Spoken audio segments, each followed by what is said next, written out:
Alright guys, welcome back. We are playing Higurashi When They Cry, Chapter 3. It's killing time, I guess. I am terrified. I'm actually very terrified about what is going to happen. What were our tips again? Right, yeah. So, I don't know. I literally just don't know what is going to happen. Like, I just have no idea. Okay, here are my predictions at, like, a start here, right? Keiichi's plan is going to go horribly, right? Like, it is going to go so badly. Nothing, like, I don't know. It is not going to work no matter what. Like, it's impossible. There's no way. Um, in terms of, like, all the other stuff, Keiichi's connection to Satoshi and, like, this, I just don't know. I don't know what to make of it, right? Like, it's just gonna depend what happens after, right? Let's say Keiichi does kill Teppei.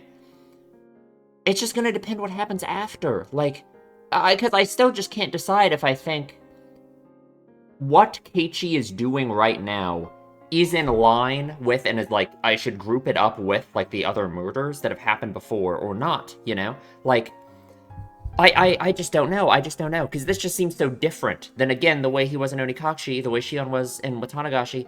I just... I don't know. So, I mean, we just gotta go. We've talked to death about it. It's time. It's killing time. Sunday. The fireworks I heard before noon were probably to announce the opening of the festival. And the weather certainly wasn't festival weather. It was cloudy. What is this music? First snow. That other one was called something snow, right? The fucking creepy-ass one. This seems to be in the same vein as that. Yep. The television forecast was calling for possible downpours starting this evening and lasting until around midnight. But as long as it wasn't raining at the moment, the festival would go on. The festival had to open, or it wouldn't begin. Oh god, beginnings, huh? The Furude Shrine grounds were probably decorated beautifully for the big performance that only happened once a year. Also, just for, like, the obvious that I feel like I haven't mentioned, because it's just, like, so clear, right? Keiichi isn't going to the festival. What has always happened, what has always happened in the story that coincides with, like, the downfall of Keiichi's friend group and, like, him being connected with his friends, you know? Everything becomes horrible, right? In Onikashi, when he started thinking everyone was an evil murderer, and he stopped playing at the club games, everything completely went to shit. And with Tanagashi, when he started thinking that everything was his fault and he can't connect with anyone or tell anyone anything because they'll die or whatever, everything became terrible. Now he's not even going to the festival. It's already, like... So it just... Everything's gonna get... Oh my god. Oh, fuck. God damn it. Many paper lanterns were hung up, all in the auspicious colors of red and white. I like this music a lot. The sound of electric motors at the stalls. The voices of kids running around. Their happy families watching them, smiling. Today was the festival of Watanagashi. Interesting he thinks about that, right? The idea of happy families with kids, you know? Because, of course, that seems pretty relevant to, like, what he's doing and why he's doing it, right? Was everyone already partaking in the festivities? What about Sadako? Had she forgotten her days of suffering just for a few moments, while smiling that brilliant smile she hadn't in so long? And anything could fucking bring it back at any moment. This would probably be the longest day of my life. It would be a day I would remember vividly for as long as I lived. Remember last time when he said, like, oh, it's something I won't even remember in the future. It won't be that big of a deal, you know? I told my parents I'd go to the festival this evening and lounged about during the early afternoon. We may have lived under the same roof, but they couldn't help being surprised by the deviation from how I usually spent my time. Glancing at my parents out of the corner of my eye, I went to the front door. I tied my shoes just a little tighter than normal, as if to express the firmness of my resolve in those knots. When I decided to murder Sadako's uncle, I was in such a state of excitement I almost went crazy. His heart must be fucking beating, he must be like... Oh my god. And when I was planning out the act of a murder, which went directly against all the morals fostered in me thus far, I was in such a state of calm I almost thought I had lost my emotions. Yeah. And then, yesterday, when I learned Satoshi had made exactly the same phone call as me, I didn't know how to describe the muddled feelings I had then. And now, entering today, me neither. Right now, I lacked all the emotions I'd possessed until now.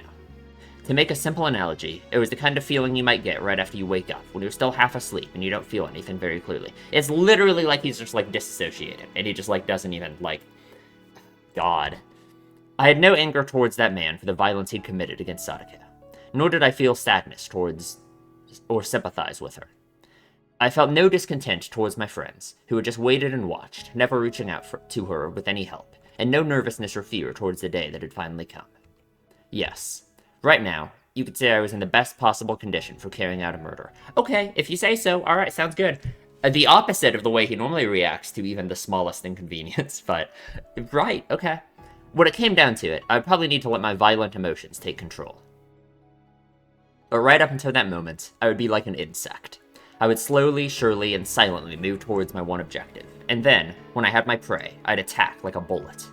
There was no emotion in that. Just the creeping mindset insects possessed. That sort of sneaking feeling was just the best. I would kill Sadako's uncle like he was a worm. Deserved. I had to laugh a little at thinking that way, thinking like an insect. Tug.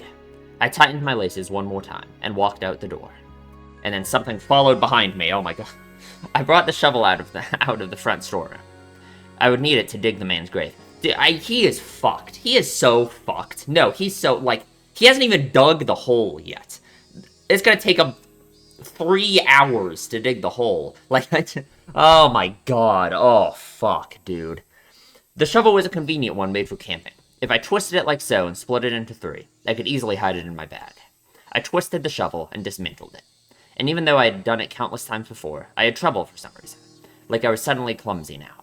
There must be adrenaline pumping through his veins. Like, I knew why. It wasn't because I was nervous. My weak-willed self, deep within me, was hesitant. God damn it, we're talking about the self within himself again. Oh god. I knew that the act of dismantling this shovel was the first step I'd take to becoming a murderer. The last twist was conspicuously difficult, but it finally submitted before the strength of my determination. Oh god. That's an interesting way to think about things, that it submitted before the strength of his determination, right? Because he always puts everything on himself in that sense, right? That it's like the idea of his own actions being everything that matters, kinda, you know? So it's like, if he does fail, if he does mess up horribly, he's unable to even kill Teppei, let's say, right? Of course he's gonna blame himself for it. Like, he's probably gonna say that means he wasn't, you know, he wasn't good enough to protect Sadako, that he must not have been determined enough to help her, that he might, you know, like, I don't know. The area around Sadako's house was outside of my circle of activity, but even just riding my bike in the middle of the day like this might seem suspicious to an observant person. I definitely want to avoid meeting and talking to someone I knew. And Oishi shows up right now. With that in mind, I chose the route to my destination carefully. I didn't mind going the long way around. With how long this day would be, I could never be too careful after all. Oh, fuck. Still, I was fortunate enough not to run across anybody on my way to the planned side of the crime. I wasn't superstitious at this point, but it was a good omen. The place I would dig the hole was in this grove, a little further into the woods. I was worried I might not make it to the same place as before, since there were no signs to guide me, but I arrived there smoothly and as expected. I took another look around. Not even a hint of human presence. The air was a little damp, but it was comfortable in the cool shade of the trees. Takano's gonna walk out from one of the trees and start telling him about evil stuff again. Man. I took this assembled shovel out of my bag and began skillfully putting it together. Then, I stuck the tip of the shovel into a soft-looking patch of the ground and pushed on it with my foot. The shovel would split into the earth if I put some strength into that foot. Oh, it's like, yeah, no, it's like the beginning, right? This is the beginning for him, right? This is it. Digging the fucking grave, right? I mean, it's like, in a sense, obviously, this is just the obvious analogy. It's like he's digging his own grave here. We can assume, right? You know, like, I mean, fuck. I was just digging a hole with a shovel, but it made me gulp hard. Calm down, Keiichi Maibara. Let's do a countdown. Get it done on the count of 3, okay? Alright. 1, 2... I couldn't do it on the countdown, despite it just being sticking the shovel into the ground. I had to count down 5 or 6 times. Damn it, I'm just digging a hole. This is pathetic. As I thought that, I put strength into my heel like I was stepping on something unpleasant, and split came the sharp noise. Oh, fuck. It's gonna be so hard. It's gonna take so long. It was only soft at the beginning. Roots and stones quickly got in the way, informing me just how hard it was to dig a hole big enough for a person. Yeah, like, no decent person would ever come here anyway. Maybe it would be enough to cover him up with some dirt. God damn it. Oh, fuck. Oh, fuck. Oh, God. Oh, shit. It's over. Every time my naive thought like that crept into my mind, I bit down on it with my teeth and dug even harder. Okay, sure. This chapter is fucking crazy. Can we just, like, can we talk about that for a second? This chapter is just insane. It's just it's so different than the previous ones. It's making me feel things that this game hadn't made me feel before. You know? Like, I just, oh my god. No, it's awful. Oh, Jesus Christ. Oh, man. I've dug enough now. I could hide him like this. Every time I thought that, I would go down into the hole, grow disappointed at how shallow it was, and return to digging. The thin layer of sweat on my brow eventually formed into drops and fell into the ground. So, he's not going to dig the hole nearly deep enough. I guess, like, I feel like how deep he digs the hole only matters in terms of, like, a long-term process for the body not being discovered and him actually killing Tepe and all of that. And none of that might just not... I feel like none of that's even going to happen. So, who cares about the hole, honestly? Like, I don't know. It is, like, him... I feel like him digging this hole, you can kind of say it's like an analogy for a lot of stuff about his feelings about the situation in general, right? Like, him saying he feels like he hasn't dug enough yet, that he's always disappointed how shallow it is, he has to keep digging.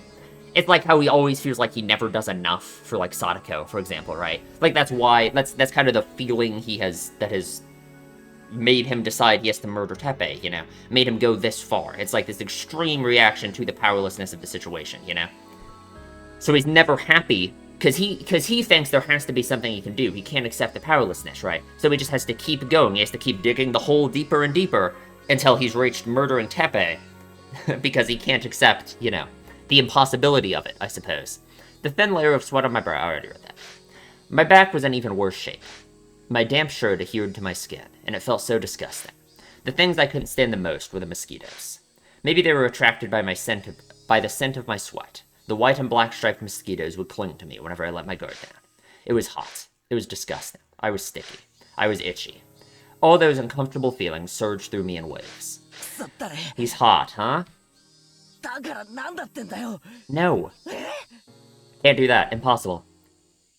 I hadn't yelled at anyone. It was me talking to myself, me telling myself something. Why was I feeling this way, and digging a hole all the way out here? What benefit would digging this hole give me? What harm would there be in not digging this hole at all? Wait, in the first place, who ordered me to dig? Oh my god. When I thought it over, maybe, ever since grade school, or even before that, my whole life had only been me doing what other people told me to. I didn't mean it was somehow constrained, living a life just based on the commands of others. Perhaps, like, that all of your actions and everything are dictated by the actions of others, you know? Not like direct commands, but it is true, of course, that, like, everything pretty much anyone does is decided by the actions of other people. It's kind of paradoxical, you know? But, like, yeah, like in this case, the reason you're doing this is indeed because of the actions of Tepe, right? But I feel like that's just, like, if you, like, really think about it, I guess I can understand why that would bother someone, but if you really, really think about it, it just, like, makes sense. That's just how things work. And I didn't mean I was just too lazy to try and find my own road in life. Metaphorically speaking, yes, it was like a road.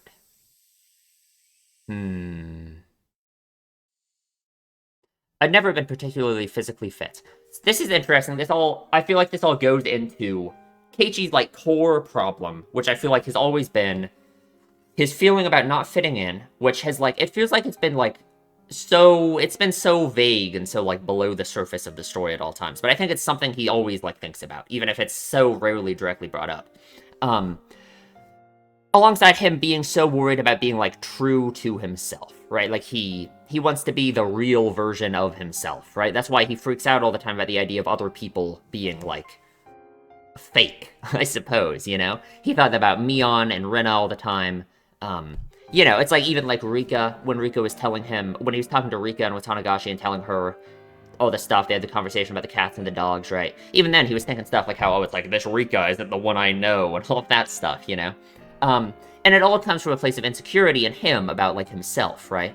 So him wondering about his own actions and wondering if he's ever been his own person, if even what he's doing now isn't him, you know? It's very interesting. I didn't hit puberty very early, and if all my classmates and I got in a line, I'd usually be on the shorter end. My scores in jump rope competitions and marathons were the very picture of average. It wasn't like the captains of the dodgeball teams would have a passionate rock-paper-scissors contest to see which would get me. During those kindergarten and grade school years, it felt like someone was only worth how fast they grew and how fit they were. Looking back on it now, it was really uncomfortable for me. The thing that turned all that around was just a few words from my mother. That is interesting. How fast you grew and how fit they were, right? Like things that are for the most part kind of out of your control as like a child, you know?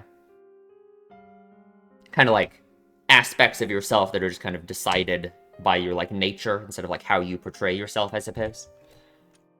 Keiichi, あなた塾に入る気はない？学校の勉強がわかるようになって楽しくなるわよ。The very first test I took at cram school was kind of like a game. It was a lot of fun. It wasn't like the tests with the same exact problem dozens of times in a row. Every question had a picture to it, almost like one of those puzzle books that came with manga magazines. If my studies at school had been like this, it would have been way more fun. And even this, right? Like, this is also, obviously, this all goes into the not fitting in thing, right? Like, it's from the very beginning he felt like this, right? Several days later, I went to the cram school again with my mother and the enrollment paperwork. Wait, what? I went to the cram school again with my mother and the... Oh, okay. Never mind. I, didn't understand that sentence for some reason. Mom and the person at the cram school had a really long, heated discussion, so I accidentally dozed off and missed most of what they said. But I clearly remember one point. Mom had made a loud groan, surprised at something. Ooh. 61って平均点が61点ですか？いえ、違いますよ、お母さん。全国展開する当塾での平均偏差値が61です。Okay. 簡易式の知能検査でも非凡な数字が出ています。Sure. まず申し上げて、前原圭一君は I believe it, certainly, yeah. 頭がいい。圭一が？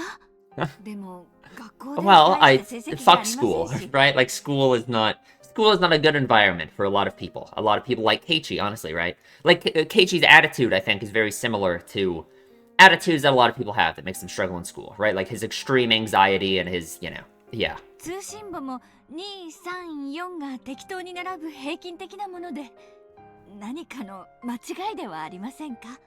いくつかの知能テストとも重ねましたが、その結果、興味深いことが分かりました。前原君は意味を持たない問題に非常に弱いのです。Sure, right, yeah, that makes a lot of sense. 無味乾燥で自身の生活に結びつかない内容の問題に興味が持てないのです。Interesting. Faced with questions that don't have any meaning. 2+3は分からなくても、リンゴが2個あって3個増やしたら何個にという形なら理解できる。Okay. という。その通りです。Sure, okay. 例えば、正六面体の展開図を書けと言われて混乱する圭一君も、サイコロを切り開いたらどんな形になる？ Okay, interesting. So, I mean, that's literally kind of like a learning disability, right? Like, it's just like, he has to be able to picture it, like, in his mind, essentially, right? To, like, have, like, a physical example, I suppose, right? A more realistic, it's, like, hard to grasp, like, the concept, you know? I wonder if that is related to, what's it called, like, aphantasia? When you can't, like, picture things in your head, maybe? I don't know. というふうに聞けば、見事に答えられるのです。But I don't know, maybe not, because I feel like the examples they're given here wouldn't, I don't know, who knows, right? Then the person from the cram school showed her a page from one of the exams I took. It was a paper with questions about construction. Construction questions were unusual, so they were really cool, weren't they? 正20面体の展開図を書けという問題です。Oh god. この問題を20面体のサイコロを作るにはどんな風に厚紙を切ればいい？ Okay. と聞き直したら、圭一君はさも簡単そうにこれを書いてみせました。これは平凡なことではありません。圭一、あなたどこかの本の雑誌の付録 No, why would he have done that? 20面体のサイコロを作ったことがあったの？ I'm trying to think if this, like, explains anything more about Keiichi. I don't know, I'm trying to think. Like, I mean, there are moments where it seems like Keiichi's kind of dumb, right? You know what I mean? But obviously he's not, right? Like, sure, right? Like, this kind of makes sense, right? Dice only went from 1 to 6. I never even considered before this test that there were dice with more than 6 sides. So it was fun to imagine what kind of shape a die that went up to 20 would have. If I had a die like that, I could win at Snakes and Ladders against anyone. So I immediately wanted to make it. Finally, I entered cram school. There were only 4 students in the class they put me in, which was called Select. It was the highest class, and some of my classmates were in lower classes. And when I remembered how much better they had done at things like dodgeball and the 50-meter sprint, I felt happiness well up within me for the first time. Even if I wasn't as good at them physically, I triumphed over them in other ways. It was fun at first. The more I did, the more I was praised. My teachers at school suddenly started pampering me, and it felt good. My parents were satisfied too. I enjoyed seeing them satisfied. The more I listened to my parents' commands, the more fun things got. And all of that's led him here, right? Like, it's like he almost must feel, I don't know, right? Like, feel like he's just taking the wrong path and the wrong road, right? I guess he said it was like a road, you know? That's like in that case too, it's like the more he listens to commands, the more, you know, it's like he's chasing their satisfaction. His teachers pampering him, you know? And it's like, this is something I don't know, this is something he's decided to do by himself, I suppose, but even this is dictated by other people, you know? That did happen, didn't it? I grinned dryly in self-deprecation, because, well, my studious lifestyle didn't end up lasting very long. It was only at the beginning I enjoyed learning more and more. I gradually got along less with my friends. My classes were behind what I was learning in cram school, and I eventually stopped respecting the teachers, given that they could put me to sleep with their lectures. And well, I was a disagreeable sort who bragged a lot about how much I knew. And the ways of the world wouldn't let me remain in that state of ecstasy forever. I'd do as I was told, then I'd go above and beyond their expectations, and then they praised me. I was happy for that, and the cycle repeated like it was the wheels on a bike. I thought moving forward like that was how life worked, like a bicycle. Right. When I moved to Hinamizawa, I realized just how inadequate I was. How different the environment is, how different everyone around here is, you know? Like, that there are, I guess that it's not a road, there's a bunch of branching paths in life, right? That all these people in Hinamizawa have a radically different life and are taking radically different paths than, you know, you have been, you know? It reminds me in the first chapter, right, when he was freaking out about, like college entrance exams or whatever with Mion, remember? And Mion was just like, oh, they're just, you know, it'll be fine, it'll be okay, don't worry. Because, like, I don't know, it's just a tiny town, it just doesn't matter, right? Like, he was so concerned about, like, the structure of the classroom and how everyone was gonna, like, learn and all of this stuff, you know? Which is, I guess I get it, but still, right? Like, Some things happened, and we started saying how moving and getting a change in atmosphere would be nice. And then my father, he had a place that he liked, that he'd gone a few times to draw the nature. He started saying that he wanted to bring his atelier there. I don't know how to say that word. I know what that word means. I know, like, I've read it a bunch of times. I've, like, never tried to say it. With me in blank amazement, they decided to move to Hinamizawa. And after that, I met them, didn't I? Oh, yeah. The first day after transferring here. Oh, shit. Nice. I went to the classroom with the teacher. I thought it would seem pitiful for her to bring me in there, so I placed my hand on the door before she could, slammed it open, and set foot into the room. He screams, I am Keiichi Maibara. Clatter. The thrilling, powerful way I opened that door was none other than my own determination to try doing my life over again. Try doing his life over again. Man, and that really is, it's like... And again, it's like some of the lines that made me view Keiichi in this way from the beginning is like, in Onikachi very early on, when he was talking about how he puts on, like, a different persona than he ever did before, right? That he acts so differently here with this group of friends than he ever did in the big city, you know? Which, again, is, I think, that makes sense. That's, like, a normal thing to do. And I also think that he's, like, formed this weird complex about that. The idea that he's, like, not being himself. And then, within seconds, that determination took a hard counter to the face. Sadaka. A blackboard eraser fell on me. Plus, there was a huge rock inside. It was a supremely painful trap someone had set up. Oh, come on, Sadako. When Sadako was already beating me on the first day, I transferred. That frightened me. I was bewildered. The class was surprised too. I wasn't just surprised that the students in the class were all different grades and were different genders. It was because the room felt completely different from the schools I knew. And as I spent more time with them, my surprise continued to grow. The fresh sense of surprise had never left my life, even to this day. Every day was a fresh new surprise. I've never had a single boring day since coming here. And those are the days he wants to return back to so badly, right? That is why he has been driven to this insane, crazy point where, like... yeah, no, it makes sense. I gotta fucking message someone back on Discord, wait. Okay, we're good.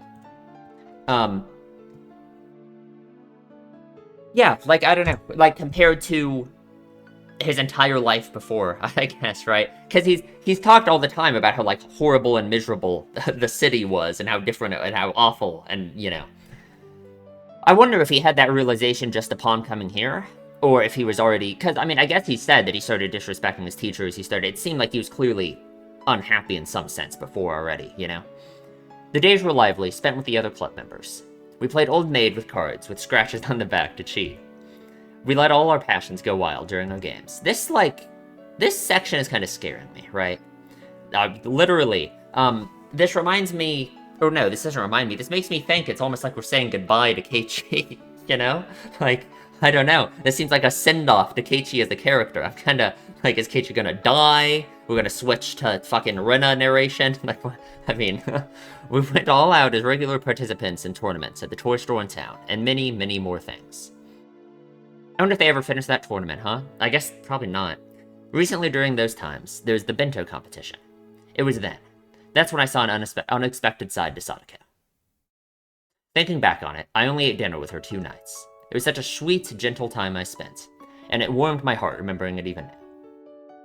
I realized that Sadako was pretending to be stubborn and firm, and how brave she was, part of her heart always waiting for her Nini to come home. And I vowed to become her Nini. It's almost like... Yeah. Man, Sadako may have been nagging and overly critical, but she knew how to take care of someone. Even that is interesting, right? Him saying that it's Sadako pretending to be stubborn and firm, and then him becoming her Nini to try and, like, alleviate her of that burden of having to pretend to be, like, something she's not, I suppose, right? Which, again, feels so relevant, like, him, and, like, the way he views everything, you know? But though it might have seemed like she was taking the lead, it was actually her way of depending upon another person. Even if Satoshi and Sadako's lives as siblings were confined by their uncle and his wife, they were still warm, sunny days. That she wants to return to those days, even though there must be so many bad memories involved with Satoshi. You know what I mean? Because she was only with Satoshi when everything was horrible, and she was being abused by her aunt and uncle, you know? When did those sunny days all go wrong? What mistake was made? Lamenting tragedies of the past would do no good, and I told myself that so many times, but I did it anyway. Keiichi, isn't that why you chose your own path, to take back that life? Nobody ordered you to do this. You decided it on your own. You don't desire anyone's praise for this. You thought it all through yourself. Oh, man. What is he thinking about, though? What does he mean by choosing his own path, taking back that life? Does he mean what he's doing right now, killing? I guess so, right? Because that's what he's trying to do, is I suppose, I feel like you could also apply this, though, to... You'll carve it out yourself, and you'll do it now. This wasn't a path I could see very far down, not like the road parents or society could offer. It was a narrow path, dark and utterly depressing, one for which the next step would always be shrouded in darkness. But that disheartening path would keep going on forever. It was an unlimited path, and there was nowhere I couldn't travel. The kind of path only available to those to imagine where they wanted to go. No, so, like, this applies to just more than, like, literally what he's doing in this moment, right? Obviously, this is, like... Oh, man. No, it's so... This is all just tied up in his idea of, like, self-determination, being, like, who he really is, whatever that even means, right? I think Keiichi's issue here in my mind is, like, who you really are as a person, right? Like, he's really stuck on that. The idea of, like, being his own self, taking his own path in life, uninfluenced by others as much as possible, right? Being himself, right? The problem is I feel like, for one, that's impossible. Everyone is always influenced by other people no matter what. For two, I think that is a very narrow definition of, like, who a person really is. You know what I mean? God, I want to talk about Monogatari, I want to talk about Araragi, but I don't want to spoil it, because, like, I don't know if people have watched it, so I'm not going to talk about it. But, it is a incorrect idea. The idea that if you are influenced by other people and other people decide your actions, whatever that even means, then that, like, isn't you. That isn't you deciding your own life, right? Because, like, who you are as a person is made up of the things you do and the way you act, right? So, like, that is you, right? Like, that doesn't make you any less yourself, you know? I just... And of course, and I feel like the fact that the specific example that Keiichi's talking about in this moment is killing somebody, I feel like that has to be relevant, like, what the author's saying here, you know? The fact that Keiichi's thinking all of this, and then the path he's choosing to go down right now, the unlimited path, you know, unwavering in his own determination through his own self, is killing somebody. You know what I mean? Like, I just... Assuming, of course, that Keiichi is saying that the path that he's taking now, killing Teppei, is part of this unlimited path, right? Because you can also, of course, apply this just to, like, the way he's been acting in general. Like, ever since moving to Hinamizawa, right? The idea that he's been being, like, more himself, I suppose. Oh god. Trying to be, like, more himself, I suppose. Or, like, trying to find out who he is, I guess. Take his own path, right? Because there's always the counter to it, because if he is, of course, saying that killing Tepe, or even anything in his life ever, has been purely him and has been his own path, he's always wrong, because everything you do is always influenced by people around you, whether you like it or not, right? Don't be ashamed at breaking from the brightly lit, paved road. In fact, feel proud that you found your very own path to walk. Obviously, and I agree with this in the sense of, like, you know, yeah, you don't have to do what society tells you to do, right? Like, obviously. That's kind of like, that's the obvious, like, surface level thing here, right, that Keiichi's thinking about. For Keiichi, it obviously goes much deeper than this, right? This is like a whole thing in his head, right? This isn't, like, I guess he's saying here literally that, like, you know, oh, he's just going beyond the path that parents and school will offer him, right? Which, like, sure, for one, that path has led him to killing someone, and for two, it just goes much deeper than that, right? Like, on the surface, this seems like what he's saying is just so agreeable and is, like, correct, you know? It's like, it seems like a heartwarming message, you know, that you don't have to take the path that, like, society just gives you and tells you have to take, right? But I think Keiichi just has, like, some bad thought processes that are, like, related to that, right? Like, yeah. And I hadn't discarded the paved road either. Once I achieved my goal, I would go back to that bright road, and then I'd spend those average sunny days at my leisure. Impossible. Because even now, it's like he's so desperately just trying to return to that same path he was on before, right? The days he wants to return back to, you know?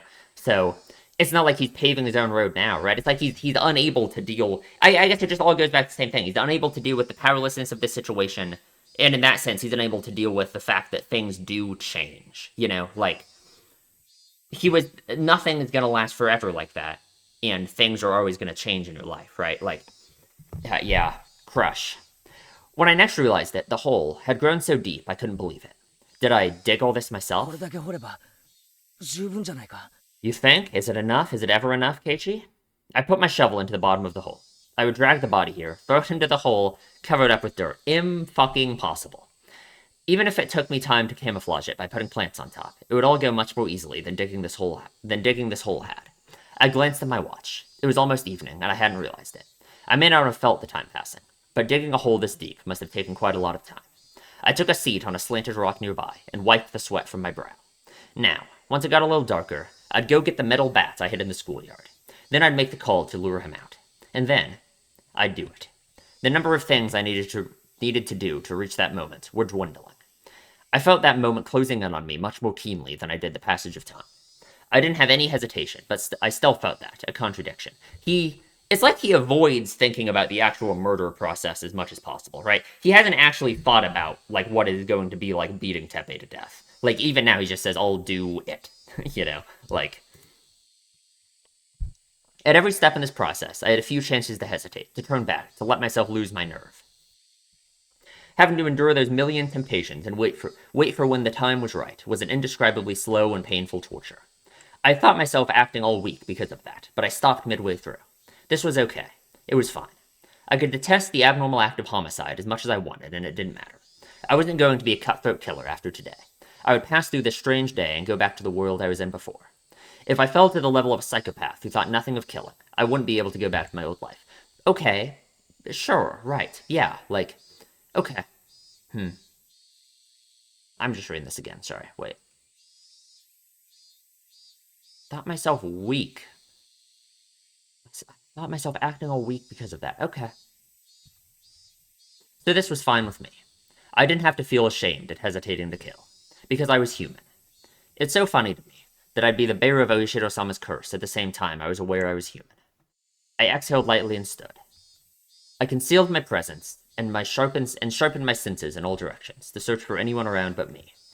Okay, let's go. One step at a time. I would walk my own path. A path no one had forced me to walk. Okay. The cicadas made an annoying fuss. The chorus covered up the suspicious noise of me breaking twigs underfoot. And the chorus filled the path far ahead of me, letting me know I'd be alone for some time. The cicadas blessed the path I walked, encouraging me with every last ounce of strength they had. Oh god. The sky was far above. In not even an hour, the veil of night would draw near and the sky would be tinted with dusk. By that time, the Higurashi would let me hear their chorus in place of the cicadas. When that happens, would everything be over with? Would everything have ended? I said something along those lines when I left Sadako's fate up to a public agency. Yeah. But this time was different. Obviously, everything's not going to be over with. Everything's not going to end, right? No. I would do it. I would carry it out. I would end it. Wow. Okay. It would all be over soon. Everything would end. Yes. When the Higurashi cried. Fuck. God damn. Whoo. Nelly. Oh, fuck. It's become an evening. Oh, shit. Oh, damn. Oh, it went by itself. Oh, God. Oh, Jesus. Fuck. Title drop. Oh, jeez, Louise. Fuck.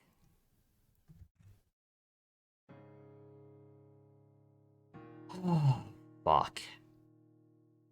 Everything would end. Fucking music. What is this one? This is the same one that we played earlier. Okay. It's very interesting we're talking about endings so much, when we have talked so much about beginnings, right? We have to prevent there from ever being a beginning, you know? And now we're talking so much about the end, right? We have to end it. Everything will end. You can't really have an end without a beginning, Keiichi. I don't know. There's nobody at school.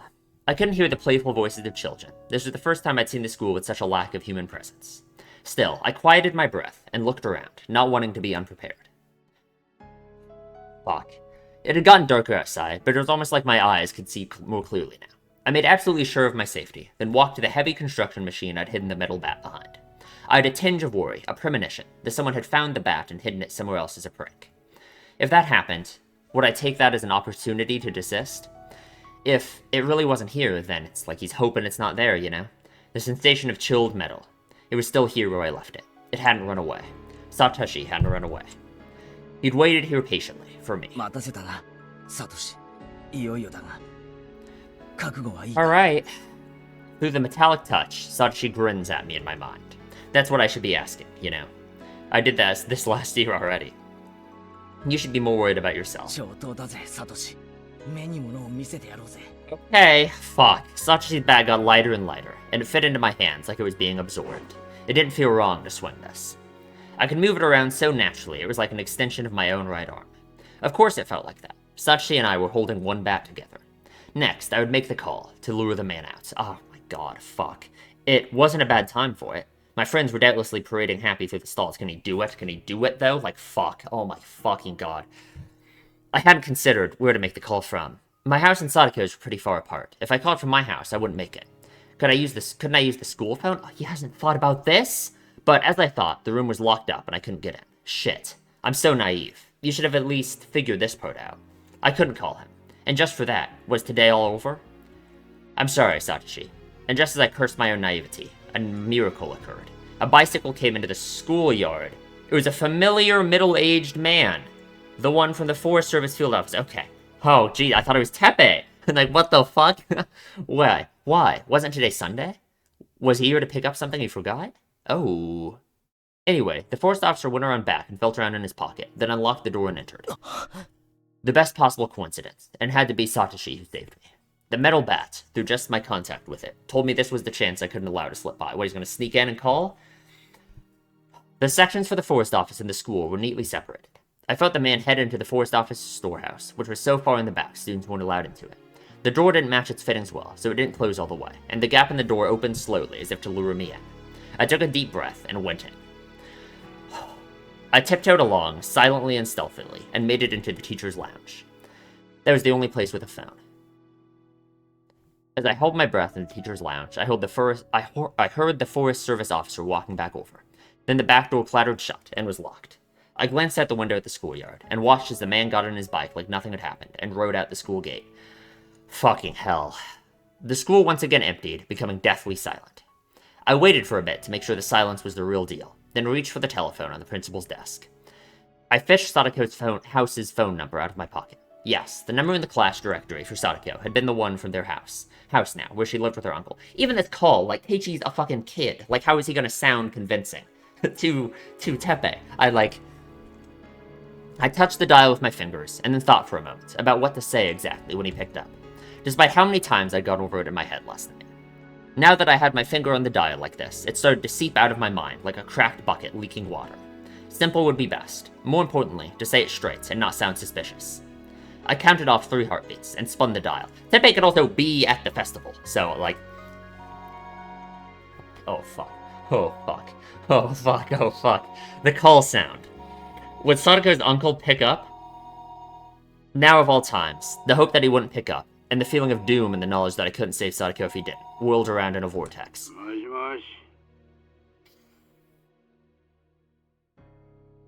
Okay. Alright. Okay. It was the voice of a grumpy man, like he had just woken up.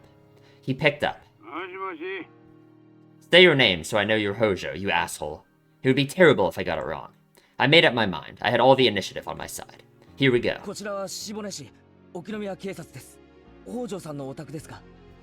was changing my voice, but did he really think I sounded like an adult? Would he believe I was the police? I was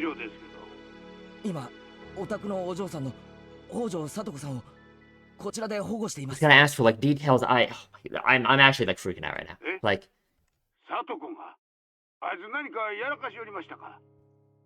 He fell for it. I could tell by how tense he was that he didn't doubt my words. What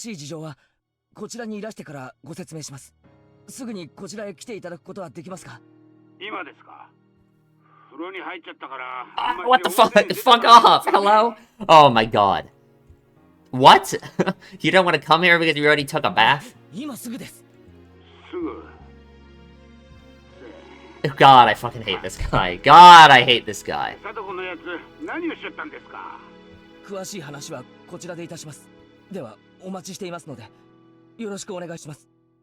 Might be 3 hours before he's here.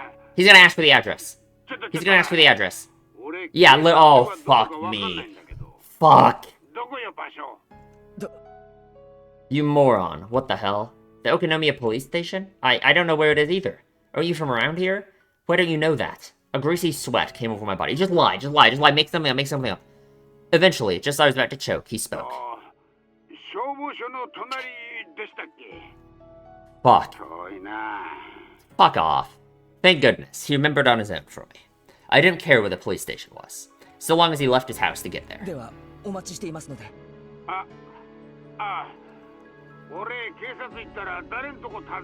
Fucking Oishi.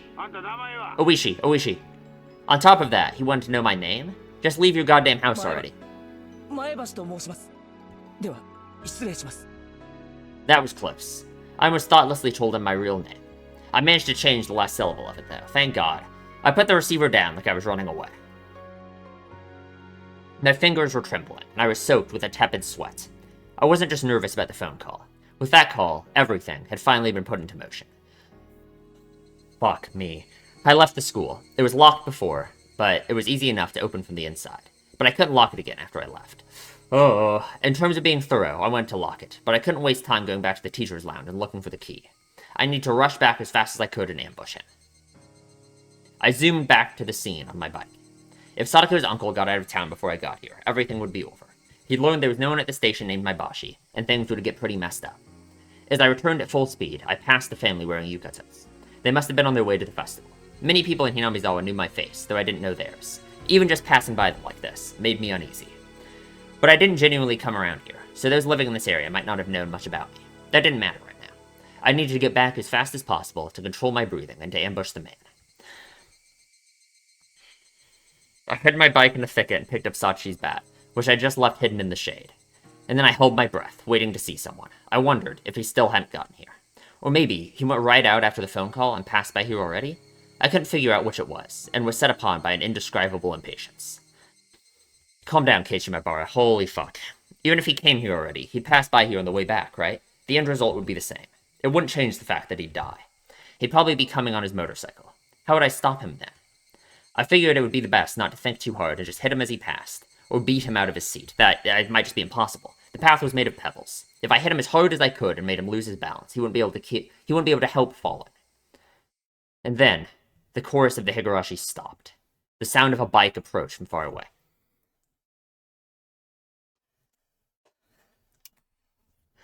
Fuck. Oh, fucking shit. I couldn't tell what sort of motorcycle it was from its sound, but I'd seen it parked before, so I'd know. It's not him, it's fucking Tomitake run by on his new motorcycle. Keiichi's gonna kill him. It was getting rapidly closer. It was almost here. If he just went a little further, if he crossed into that thicket, he'd appear in front of me. I'd take a moment to make sure it was him. Then I put my plan into action. I put my plan into action, right? He's still not thinking, oh yeah, I'm gonna take my fucking bat and fucking, like, he's still not thinking that, you know? Like, the motorcycle appeared. A few easily identified characteristics told me it was Sadako's uncle's bike, without a doubt. Was it really him? Was it really Sadako's uncle? I wasn't making a mistake, was I? I looked at its characteristics again. Its color, shape, and most of all, the man's clothes and face. Those last feelings of hesitation, I did away with them. Sadako, now, your Nini will end it, okay? Holy shit. Closer.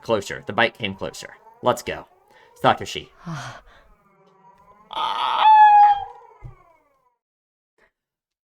Whoosh. What if it goes wrong? What if everything goes wrong? What if everything goes wrong? What if it doesn't work? Like, I jumped out of the thicket. I used my shoulder to basically tackle the uncle on the bike with all my might. Holy fuck.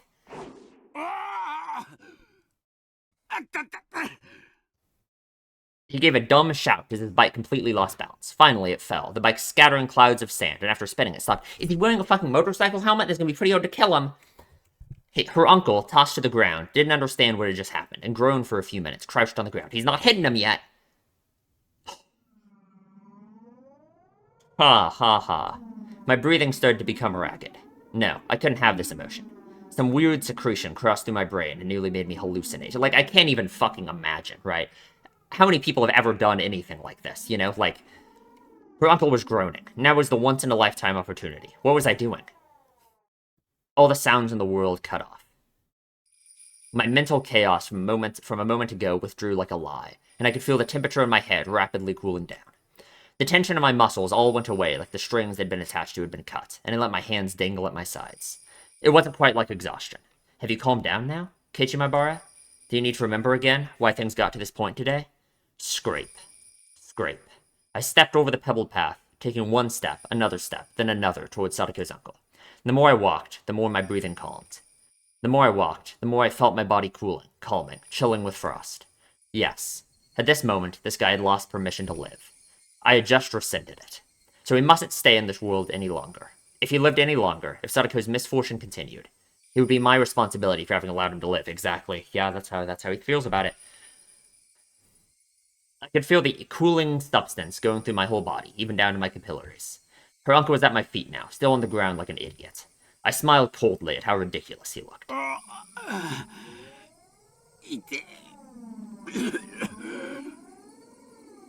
just wanted to fucking do it. I just wanted to do it already. That's all it took for it to hurt. Sadako's heart hurts much more, and now you're going to feel that. And with your life, I'll make up for her pain. I erased all unnecessary information from my mind. I prioritized the murder of this man. Execute. Wham. Utterly calmly, I delivered my first strike to the back of his head. Yeah. I wanted to get at the most effective spot. At least during that first moment, I'd have to attack him while he was at his most defenseless. If he was hit in the head, he'd cover his head. It was a defensive reaction all humans made, like machines. He used his hands to cover his head, so he couldn't pick himself up off the heap he was in on the ground. Fuck. Like pounding a caterpillar into the dirt, I hit him over and over. You have to fucking hit him so many times for him to die, you know? Like, if he covered his head, I'd hit him in the side. If he covered his body, I'd go for his head. If he rolled over, I'd strike his feet, his knees, his elbows. I didn't care where anymore. By just delivering one blow after another, I induced panic in him. I retained my overwhelming advantage, but I hadn't done nearly enough to deliver a fatal wound.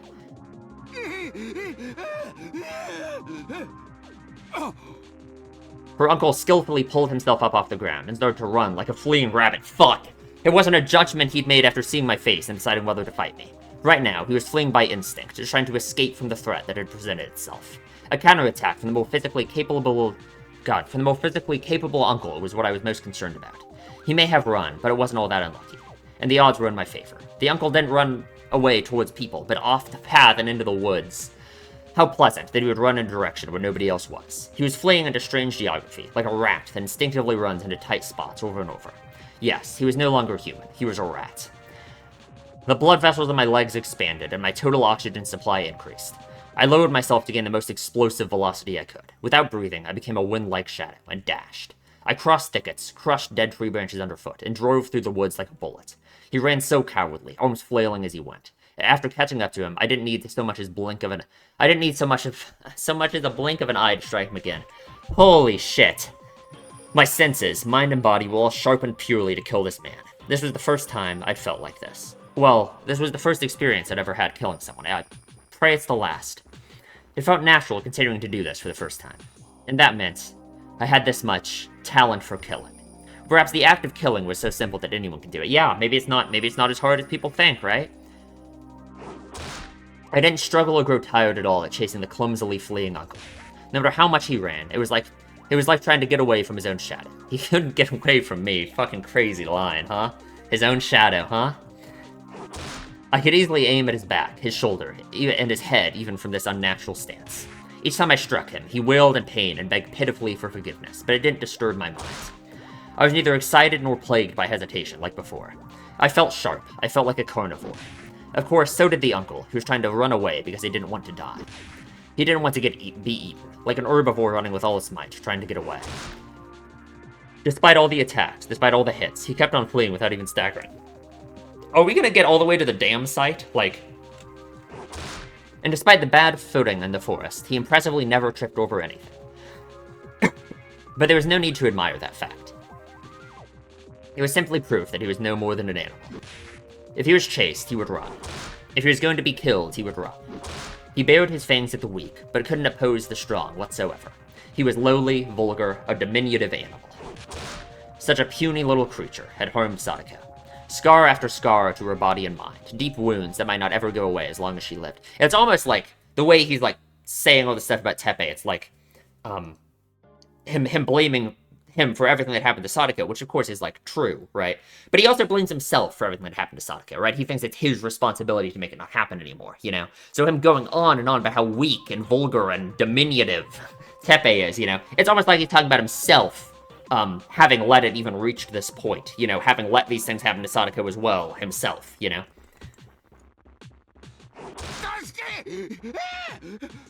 Fucking hell. Oh.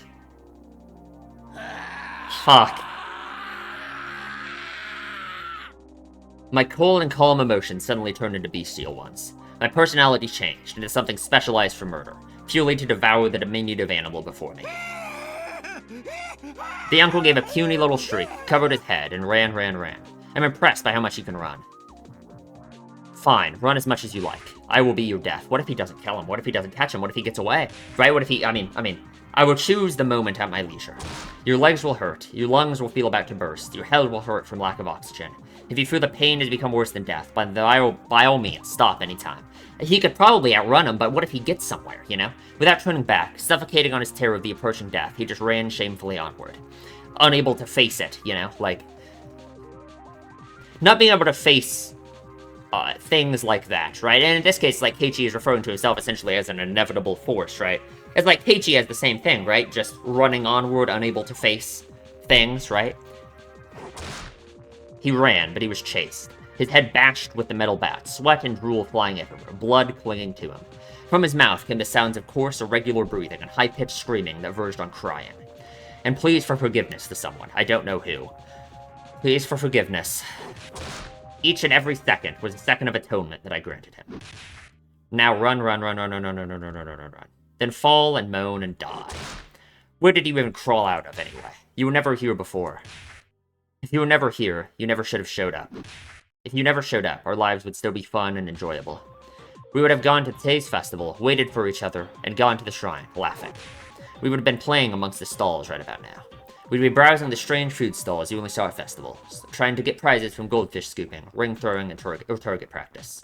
Mion would surely make it into a competition, and we, as a club, would have a grand time. It's interesting. This is almost meta, in a sense, right? Because we know that is true. That if Teppei didn't somehow show up in this story, then, yeah, this would have happened, right? Because, obviously, it's the fucking elephant in the room that I've, like, never addressed or thought about, really. It's like, what is going on across these different, like, timelines? You know what I mean? Why did Teppei show up now, right? When he didn't show up before? I mean, what even are the other timelines, right? I have no fucking idea. Like... And everyone would have been cheering for Rika-chan's dedication dance, and everyone would say how fun it was, and would give us energy for days to come. Fun, enjoyable, and funny. Warm times spent with friends. And that would have happened, but it didn't. And now it was all smashed to pieces. There was no doubt that would be what the world was like if you never showed up. You were the obstacle, the mistake, the heresy in that world. But I would correct that mistake now. I would erase you and make it so this last week never happened. Tonight was the Watanagashi Festival. The Holy Night, where taking just one life was permitted in the name of Orishiro-sama's curse. Ah, it looked like the Higurashi stopped crying at some point. When the Higurashi cried, everything would end. I wonder if he is going to be the life taken, you know. And if he is, then fuck, that is crazy, you know. Because, I mean, assuming Teppei does die, I mean, he will die from the curse, right? But, like, it's not, right? Like... And the Higurashi silenced. Lowly one. The hour of atonement is at an end. The Higurashi have stopped their crying, thus it is the end. The end, the end, the end, end. You don't have to run away anymore. Die with those dirty brains of yours smashed everywhere. Gruh.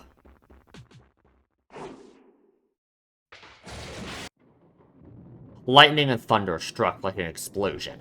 It was so loud it shook the ground, and I smelled gunpowder.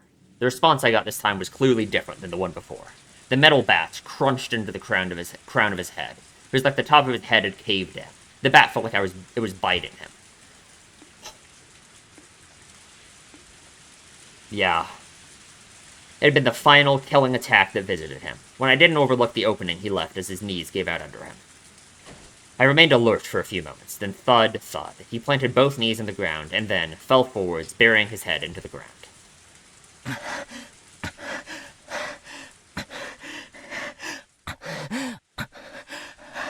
Fuck. Fuck. Holy fuck.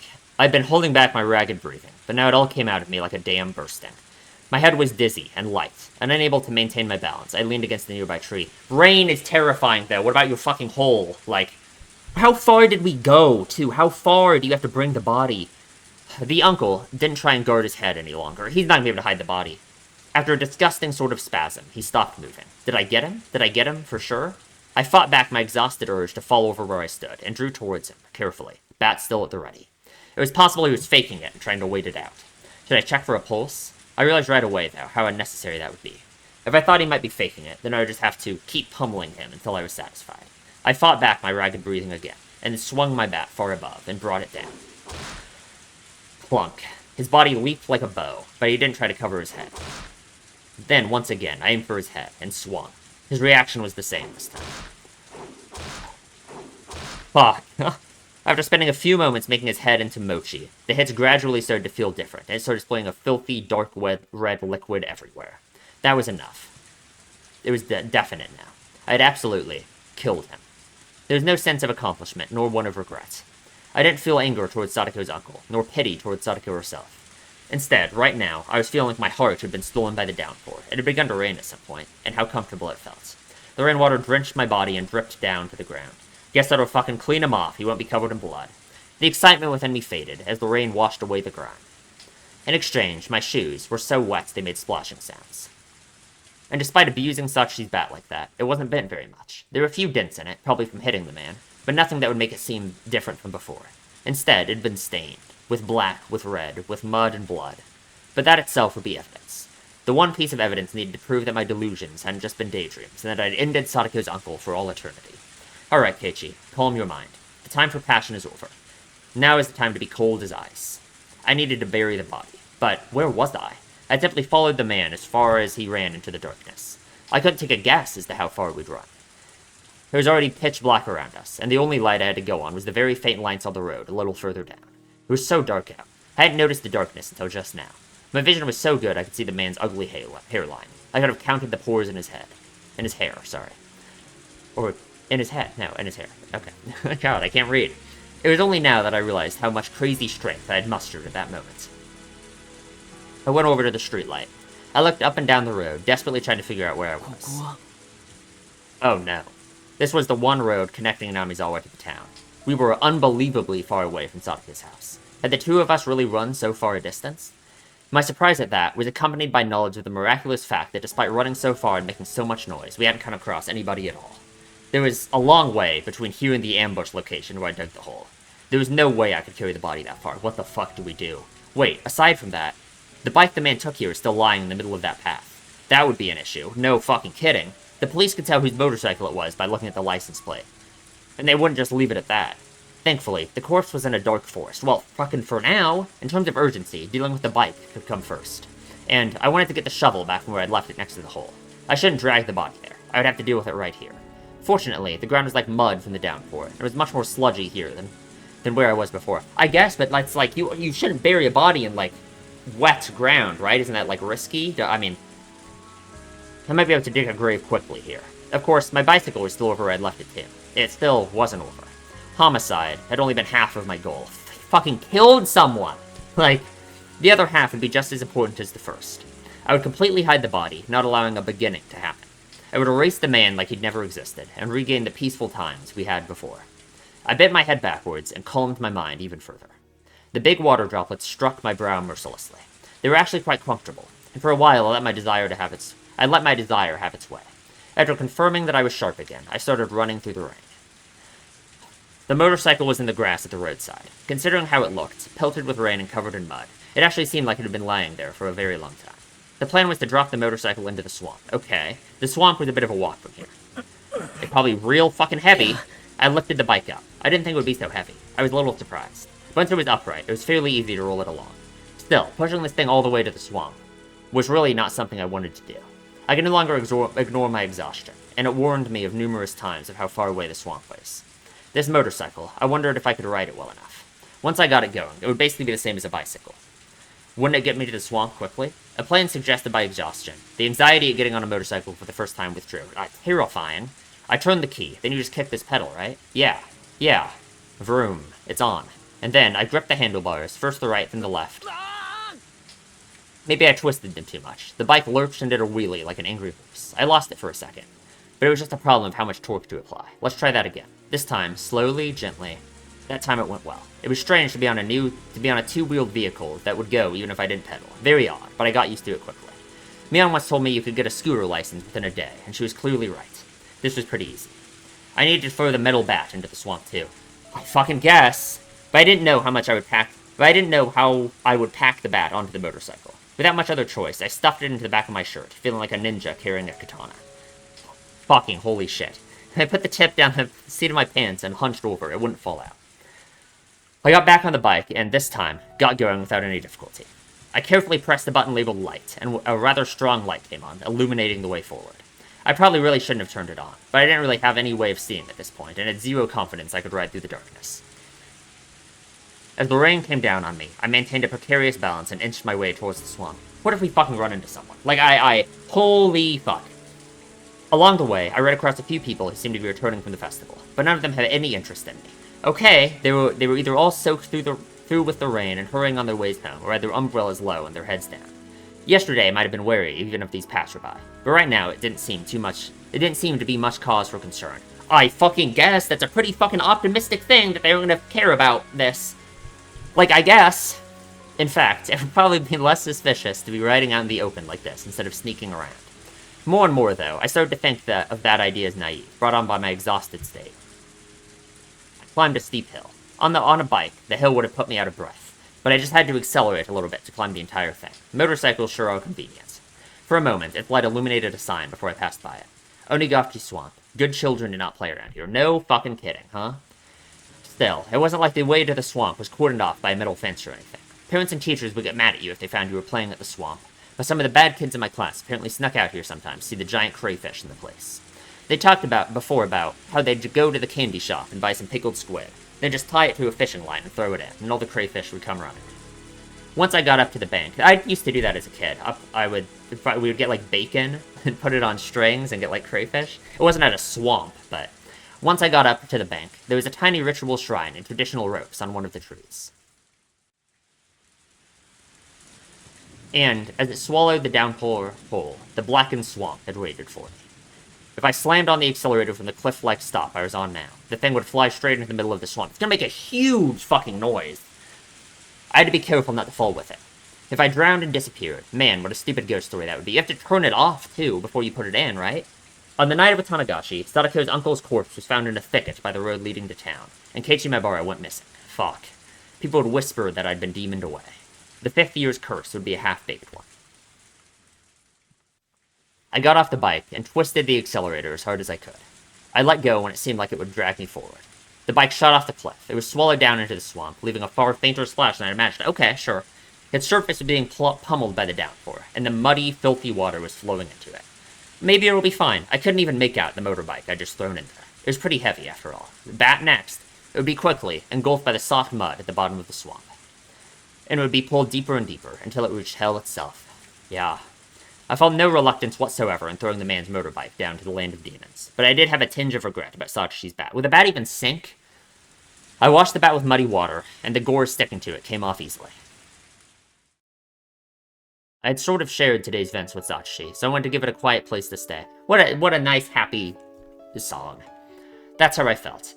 I started to feel more like returning it to the locker from before, so it could continue to keep watch over Sadako.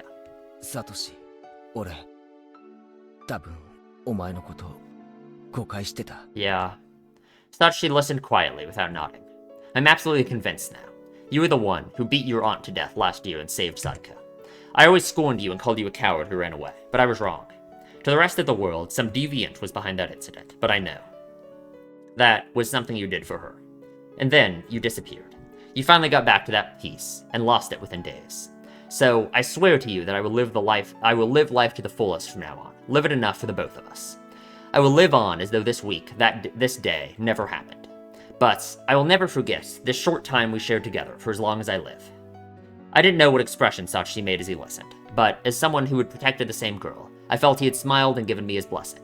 And then, my hand moved of its own accord, and the bat I had hesitated to throw away left my hands and flew through the air. It traveled its parabolic path, spinning all the while, and the swamp absorbed it without a sound.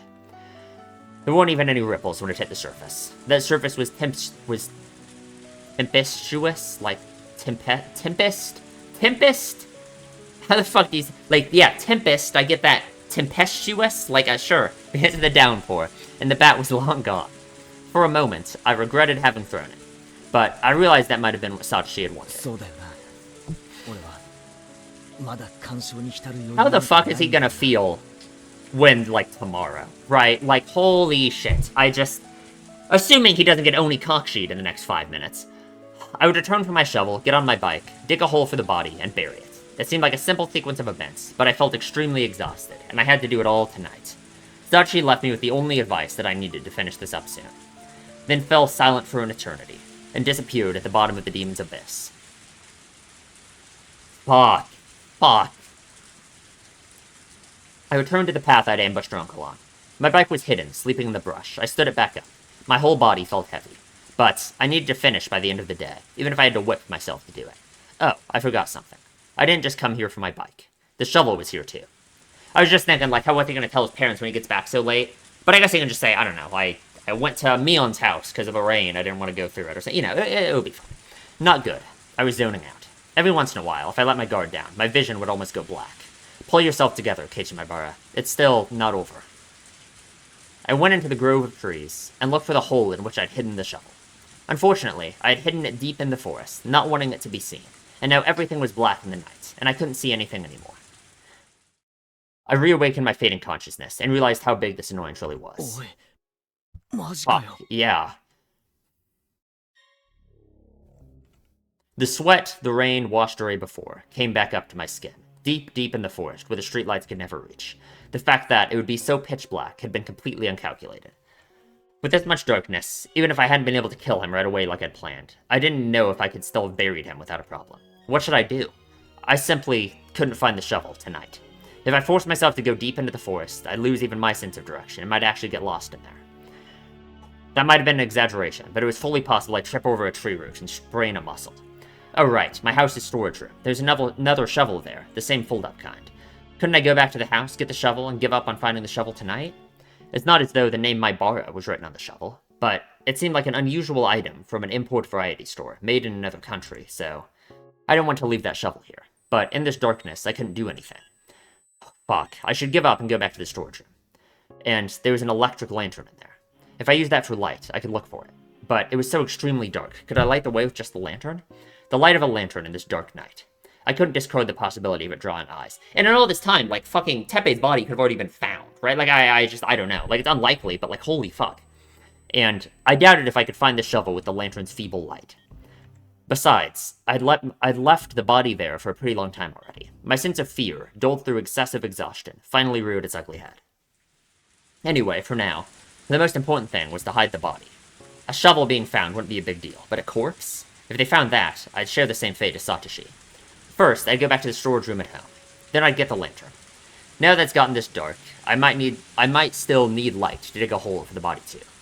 I'd get the other shovel, and then I'd deal with the body first thing. Once that was done, I'd come back here, find the shovel, and bring it back. I had to do at least that much, but I was so tired. But complaining was getting me nowhere.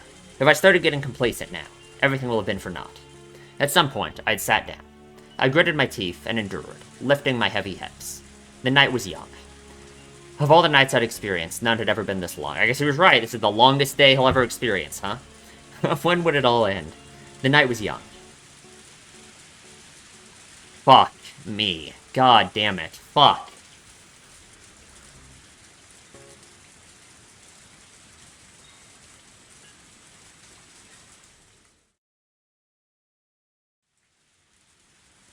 The lights at home were dazzlingly bright.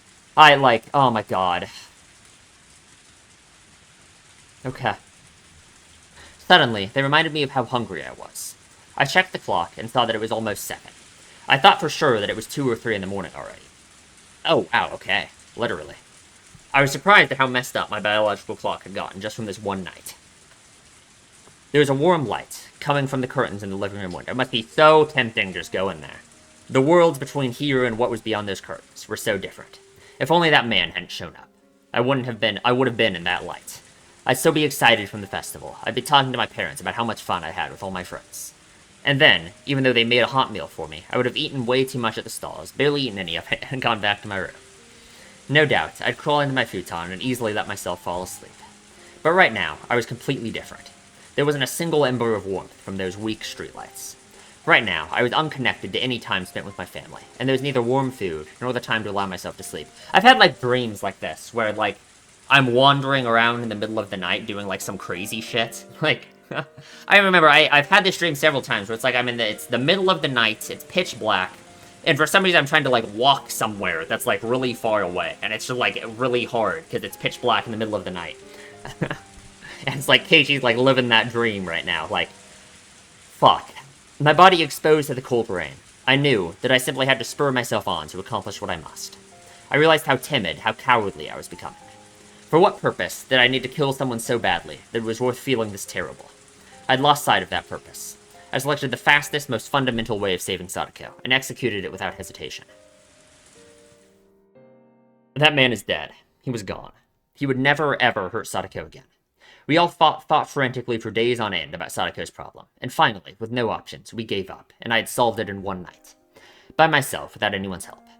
Right about now, Sadako would be making dinner for her uncle, despite not knowing when he'd return, and might be spending the night trembling in fear of whether he'd yell at her for how it tasted. Fuck.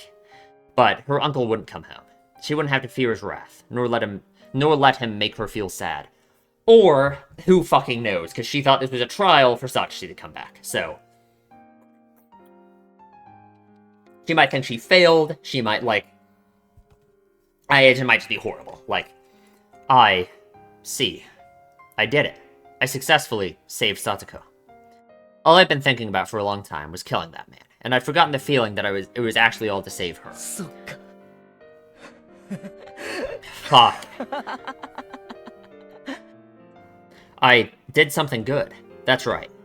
I did something good, didn't I? I felt hot tears coming from my eyes. And that's when I first realized that the exhaustion I'd been feeling was actually guilt. The blade of guilt, for a while now, had just been scraping away with its tip, hurting my heart. It hurt so bad I couldn't stand it. It was throbbing painfully. You can never fucking take it back. It's done forever, you know? Like, after doing something like this, it's like you have to imagine the first thought running through someone's mind would be, why can't I undo it? You know, like, because it's like, now the idea of ever returning to those peaceful days from before must feel further away than ever, you know? Like, with what he's feeling, you know? It hurt so much, it was so painful that I cried. I cried tears of joy at saving Sadako. I didn't know why, really, anymore. I just cried. My tears fell and fell. As I stood there for a while, coming to terms with those warm tears, my heart was comforted a little. All right, Keiichi-Maibara, that's enough. There's nothing to regret or feel ashamed about. Both my body and mind were thoroughly exhausted, and that was a fact. It was only natural I couldn't feel anything. Even tomorrow, and the day after that, I may not be able to feel anything for a while. But there's one thing that was true. There was the indisputable fact that I had saved Sadako. One day, we would surely be rewarded. One day, I would be proud of how distressing an enterprise I had undertaken to get Sadako's smile back. I fucking doubt it. And so that I could wait for that day, I had to put the finishing touches on this night. If I left it undone, everything I'd accomplished today would be for naught. I looked back up at the sky, which didn't look like it would stop raining anytime soon. Then, I rubbed my eyes and summoned forth energy from my core again. How long did I plan on spacing out? This isn't the time for daydreaming.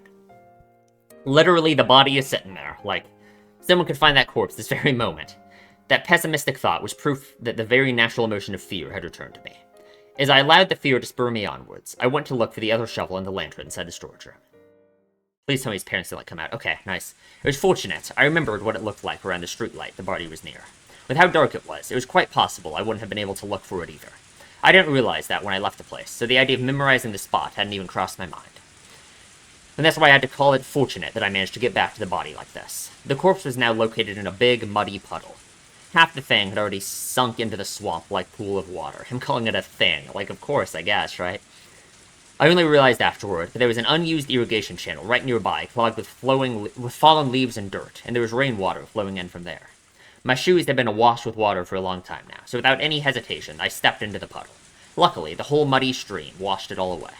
I couldn't leave any slight traces, like bloodstains. The rain was like a blessing from heaven. I checked around me, paying very close attention, then turned off the lantern. It became pitch black, but my eyes got used to the darkness in a few moments, and once I managed to reach the streetlight on the other side, I was able to make out even faint lights. I stuck the shovel into the puddle right next to the corpse. The ground was even looser here than I thought, and the shovel's tip easily slid inside it. I had to hurry and dig. If I took too much time, I might lose my energy and strength again. Fucking hell. It felt almost like digging a hole in the sand at the beach. It was easy to dig, but no matter what, muddy water kept flowing in, covering the hole. Yeah. The digging wasn't going as well as I'd hoped. I dug, and the water would go in, so I couldn't get a sense of how deep it was. The only way for me to measure was for me to bury my own foot in the mud. I'm digging just fine. It's alright, don't be disheartened. Dig, dig, dig. Occasionally a car would come by on the road, and I'd hurry to hide myself in the trees. Everyone was only passing through. They wouldn't have their eyes peeled in this kind of darkness. I understood it logically, but I still couldn't help but hide. What I was really scared of wasn't quite that one of those cars would coincidentally happen to witness me here. It was that the distance I could spot cars from was gradually getting shorter. At first, I noticed the splashing sounds from really far away as cars drove through them. I started noticing them less and less, and with the car that just passed me by, I didn't notice it until the headlights were upon me.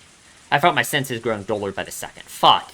If someone were to take a peek in secret as I was burying the body, at the worst possible time, maybe I wouldn't even notice. But what would you do if you did notice? Go kill them? Like, I mean, there's nothing you could do if that happened, right?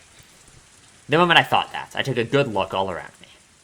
I roused all my half-asleep senses and searched for signs of presence nearby. What if I found out someone was spying on me from those trees? A carnivorous feeling snarled at me, glaring. Okay, now this feeling of paranoia is interesting. This does go along with, like, the way he was feeling in Orikashi and all this stuff. You know, I don't know. It makes sense, though, of course, right? If there was, then I would dig another hole. I'd come this far already. In order to achieve perfection, I didn't care how much I had to pay. I didn't know what kind of face I was making at the time, but it was definitely a fervently glaring one. My five senses reached the conclusion that nobody was present. I didn't breathe a sigh of relief. Fuck. How long had I been digging this mud out of here? It was deep enough for it to go up to my knees. Maybe this was enough. Maybe I'd throw the corpse in as a test. Hey, you gotta fucking pick it back up, though, if you do. I swallow, getting my breathing under control. Despite how much I'd beaten him, I was afraid of touching the corpse. So instead, I dragged it by the feet to the hole. It took more than just a waggle and a tug to do it. But of course it did. Considering this man's weight was easily 80 kilograms. I rallied all my strength and dragged him. At this point, my groundless fears that he might suddenly start moving again had vanished long ago. His body fit perfectly into the muddy hole. Fucking holy shit. It was more than deep enough. Alright, let's bury him. Quickly, quickly, quickly. If I did a perfect job of burying it here, everything would be over. I would hide it in the hole, and none of this would have ever happened. When I realized I only had a little farther to go to finish everything, I was racked with pointless anxiety, like it was a race. I was in a race against time. It was like I was absorbed in a delusion, that if I didn't bury the body quickly, it might come back to life. Like we're burying him in a muddy wood, in a muddy forest, right off a street, next to a street light, where there's an irrigation channel right here, where the ground becomes incredibly muddy and wet. Like, it's just, like, it literally, if it keeps raining tonight, the body could become uncovered and, like, fucking wash out into the open. Like, in any case, in a great rush, I poured mud and dirt into the hole. If I didn't work efficiently, someone might find me here. Until now, I figured if someone saw, I'd just kill them. But not anymore. I was arrested with such absolute fear that if someone saw me, it would all be over. As I finished the work off, it was a total mess. Splish, splash, squish, squash. I drew the surface of the shovel across the ground, trying to make it flat. I was completely covered in mud at that point. The rain washed the mud off my body, but not off my now blackened clothing. My body and mind were caked with panic, with fear, with rain and sweat and mud. Fuck. My shoulders heaving, I threw down the shovel and sat down in the mud. I was so exhausted that I wanted to lie down right here and sleep. It was over. This time, for real. It was over. Fuck. Oh my god, I literally cannot believe this has happened. Like, unfucking believable. Like, I just don't, like... Oh my god. The man was now in the bottom of the wet dirt.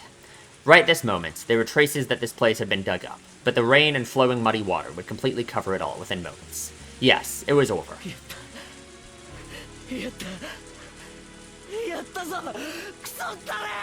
Fuck. Oh my god. And then I fell over backwards, face up in the mud. Raindrops pelted my face without mercy, but I didn't care. After staying there for a while, resting my mind, I got up again. I guess Keiichi's plan was a whole lot better than I thought it would be, right? Like, Jesus Christ. Oh my god. It was over. So let's go home. You already buried the whole thing. So now it's like it's never happened. It never happened, so there's no reason for me to stay out here and get rained on. I wobbled to my feet. I wouldn't use the shovel anymore. I considered disassembling it, but I didn't have the strength in my absolute exhaustion. I didn't really need to take it apart anyway. Dragging the shovel behind me, I headed towards the light. I stood up on my bike. I stood up my bike. It had been laying in the grass by the road. I didn't know how I was going to get the still assembled shovel into the front basket. I put the shovel down in the back of my shirt like I had done with the baseball bat. Unlike the bat, the corner of it was on my back, making it very painful. Plus, if I relaxed my posture even a little, it would fall out behind me. I ended up having to carry the shovel in my left hand and ride my bike using only my right hand. Not only was I in a state of total exhaustion, this was a downpour. One hand on the handlebars. I was swaying to and fro like a drunk. It's like, God. Gives you this idea that it really is like he has like a false sense of control over the situation, right? But I didn't care. Even swaying like this, I got a little closer to home every time I pedaled. I saw two lights swaying slowly in front of me. A car was approaching. Oh no, I need to get out of the way. From far away in the shadows of the darkness, a car appeared. It was dazzling lights washed over me. The driver made a short honk of the horn to inform me I was in the middle of the road. I am terrified. I have to get out of the way. I kept telling myself that, but not only was I riding one-handed, I was exhausted, so I couldn't do anything. Wobble, wobble, wobble, wobble, wobble, wobble. I meandered about, not going to the right or to the left. Please don't collapse. Please don't collapse. The driver decided to swerve out of the way right in front of me, and without lowering its speed much, steadily came towards me. Its outline grew larger in my vision, and telling myself again that I really need to get out of the way, I jerked the handlebars in one direction, then lost my balance and fell over, bike and all. My whole body splayed out, and one foot got caught in the bike. This was seriously bad. My drowsiness quickly vanished, and just as a cold sweat broke out on my skin, the driver recklessly spun the wheel to the left, made a counterclockwise U-turn, and came right up to me and stopped. The driver's seat opened, and the driver came out. You idiot. What are you doing here? I was pretty sure someone would yell at me like that. Takano. I thought it was gonna be a Wishi. It's Takano. Okay. Alright, it's Takano. Takano's not dead yet. Okay, interesting. Alright, I was like 100% sure this was gonna be a Wishi, right? Fuck, dude. What? But like, okay. It was a woman's voice, and one I knew. I lifted my face off the ground and looked at her. Takano-san. Good evening. Yeah, very pretty. It was raining far too hard to see the moon. Takano-san unfolded an umbrella and smiled as we spoke. That smile was, for some reason, uncanny, like she'd seen right through me. If anyone just somehow magically knows what you did, it's Takano. Like, I don't know. Out of all the people I could have met, I got the sudden feeling that this was the one I wanted to see the least.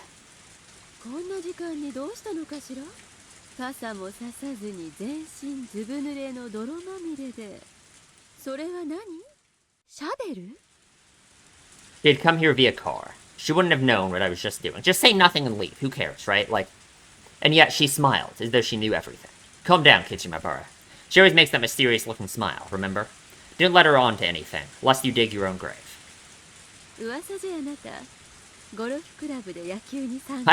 Okay, I guess.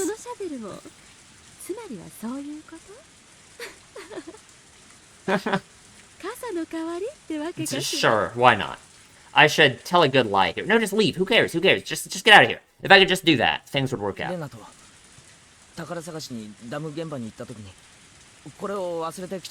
Sure, why not?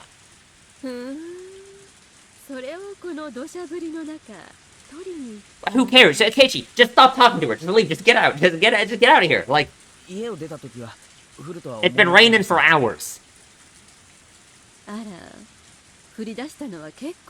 Who cares? She's not a cop. Just leave. Just get out of here. God damn it.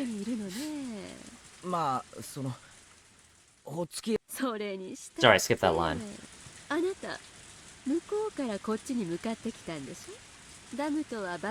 Who cares? Who cares? Shut up. Oh my god, I know, now that he's fucking made this stupid-ass lie, like... Takano-san was clearly aware that something exceedingly abnormal was happening with me. And as she played her little word games, she was enjoying driving me into a corner. Maybe she had a vague guess, just from the situation, of what I'd been doing. My timing really sucked, to run into her, of all people, of all the times. At the very end, I could only be frustrated at my terrible luck. I'd done so much, and the end was literally right around the corner. So why at the very end, did I run into her, of all people? What do you do, Kichimabara? Just walk away! Hello? You're still holding something that could be a dangerous weapon. Will you silence Takano-san? Hello? Even if it would be simple to kill Takano-san, dealing with the car she'd come in afterward would be an issue. I couldn't drive a car. It would be absolutely different from a motorbike. But even if the car was here, as long as there's no proof I killed her... Okay, Keiichi, holy shit, you need to fucking calm down. Yes, and tonight's downpour, without any prior planning, all by coincidence, a hit and run.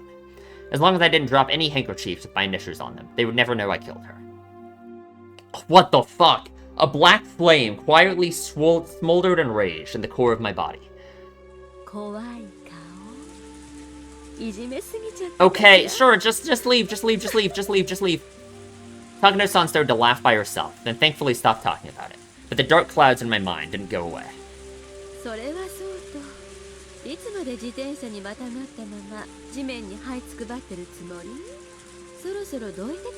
Okay, sure, sounds good. If I moved, she would leave.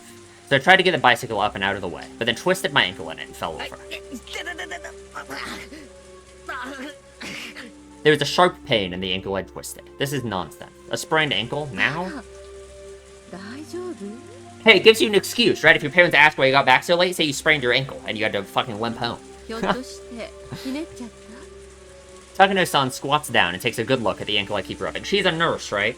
She compared it to my facial expression, apparently trying to gauge how bad the wound was. I didn't expect to, but I couldn't even stand up. It was all I could do to shamelessly wriggle on the ground like a caterpillar. Takano looked at her watch, then at her car, and after thinking for a moment, opened the passenger seat's door. and then gave me her shoulder to stand up with. Okay, no, that's okay, that's fine.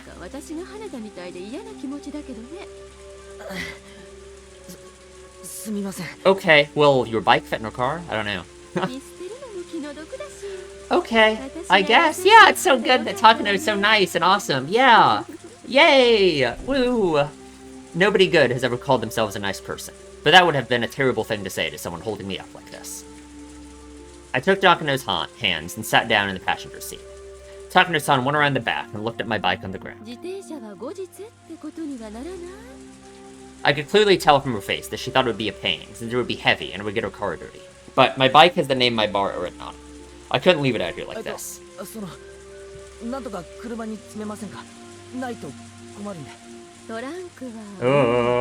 What's in the trunk? Tamatake's body? That's okay, that's fine, who cares? Sure, literally. True.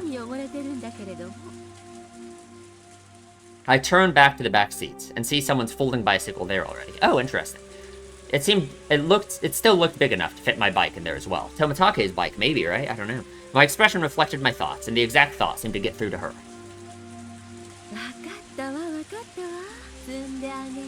Thank you. Yeah, thank you, One-san, Takano.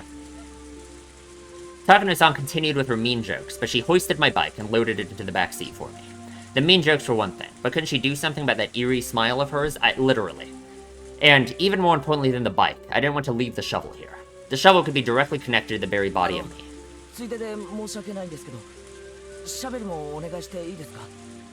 Takano-san gave me a clearly dubious expression.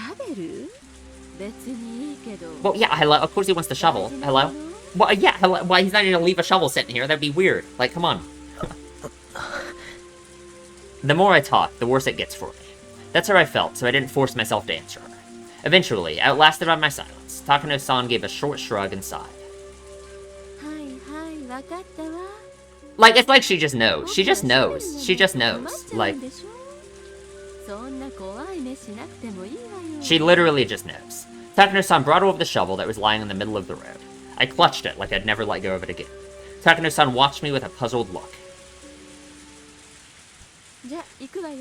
Fuck. The Maibara mansion. Absolutely.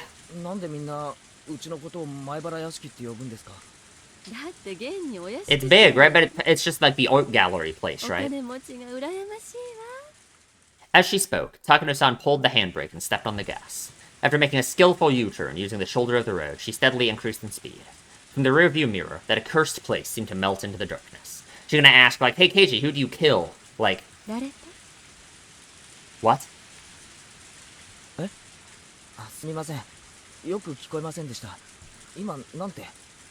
Takano-san suddenly tried to say something to me, but thoughtlessly, I didn't catch it. Looking ahead, Takano-san said the same thing one more time.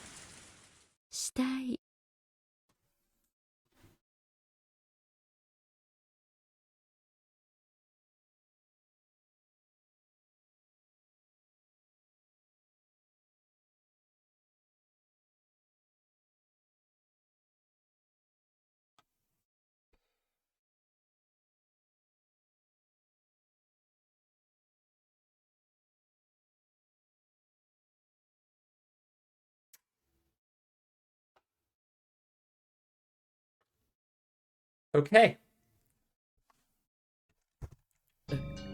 It's over. It's over. No, it's all over. I don't know. Takano knows somehow. Takano is fucking crazy and knows weird shit about everything. So that doesn't surprise me that she knows somehow. Could she tell? Maybe Keiichi is being affected by the shit that makes you go crazy, and that's why he killed Teppei, but that just doesn't really make sense because they're so logical. And, like, somehow, like, Takano knows the secret lore of Hinamizawa that allows her to know when someone's being affected by it. But that's just, like, stupid. That doesn't make any sense. Or, of course, I mean, it could just be that she sees on tonight, when she knows someone's going to die, because it's Tatarigoroshi, she sees Keiichi walking covered in mud. He probably still has blood on him, too, honestly. With a shovel. Like...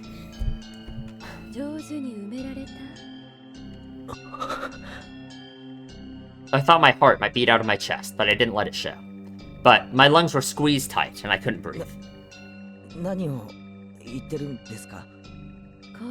山奥に死体を埋めるときはね、結構深く掘らないと野犬とかが。Takano would know, I'm sure. Takano would know, I'm sure, right? Surely she would know, right?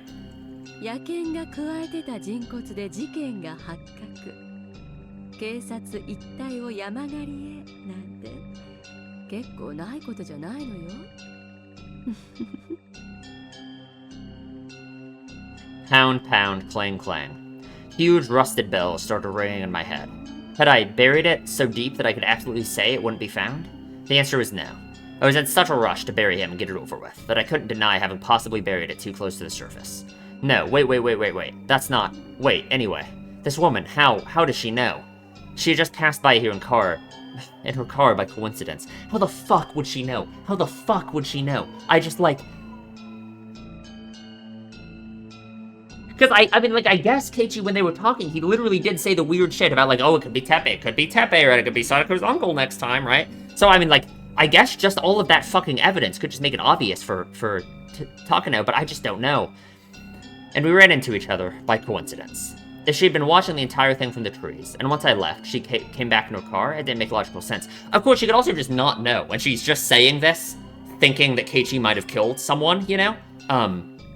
And she's just gauging his reaction to it, and he's just a fucking idiot, and he's reacting like this, so it's over, you know? So then why? Keiichi Maibara, that's it, you need to kill her. My entire body reawakened. I could feel my pupils dilate. I couldn't possibly beat her to death with the shovel in such a small car. Then I would use my hands to strangle her. But she was driving right now. If I strangled her, we might get into an accident. What the fuck? Then suddenly, Takano-san turned and looked at me. For a moment, I was surprised. What was she talking about? Oh, she is just trolling, right?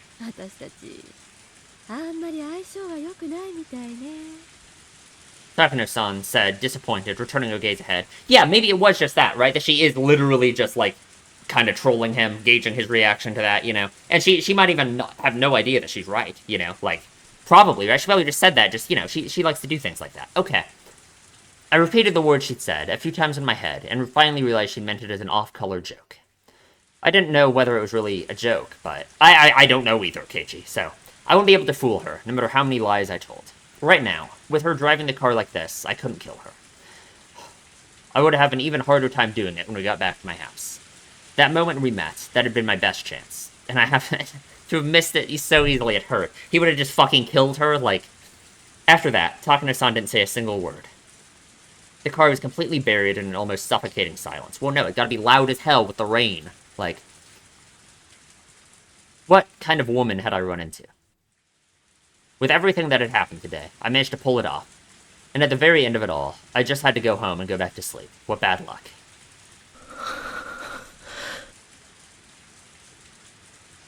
As my sleepiness gradually overtook me, the anxiety I felt steadily started to matter less and less. Don't fall asleep in a fucking car. Is this alright, Keiichi Maibara? No, it's fucking not alright at all. You probably should not leave this woman alive. That's not what's not alright. Right now, I'm tired. Oh no. Oh god. Oh fuck. Where's she bringing us? She's gonna bring us to the torture dungeon. She stepped on the brakes, and I jerked against my seatbelt. Never mind, we're fine. That woke me up. I thought I must have fallen asleep by accident. Okay, we're here. I looked out the window, and there was a big building with faint lights on. It was really dark out, but I knew immediately it was my house.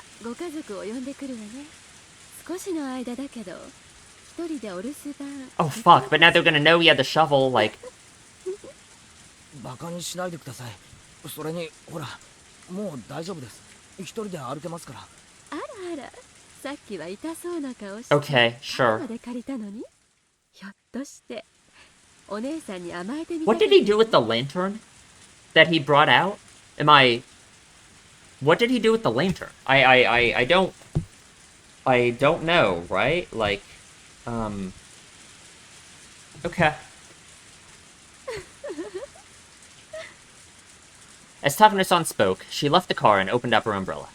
The sound of falling raindrops was fierce, as always.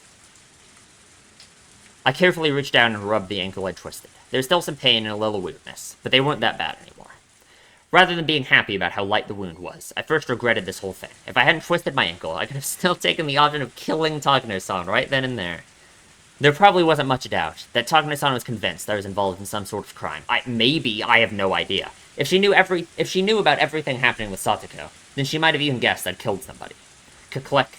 Takano-san opened the passenger side door for me.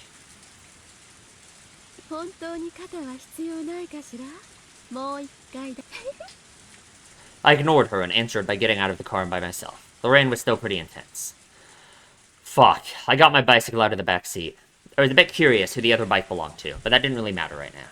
I let Takano-san hold the umbrella over me. If that is Tomatake's bike, that is very interesting, right? Because Tomatake's always died on his bike, riding back to Okonomiya, right? I don't know. I let Takano-san hold the umbrella over me, then pushed my bicycle up to the front door. My ankle hurt so much earlier, and it still did, but it aggravated me that it hadn't even been that bad. Did you grab the fucking shovel, Keiichi? We aren't forgetting that, are we? It was really seriously terrible luck.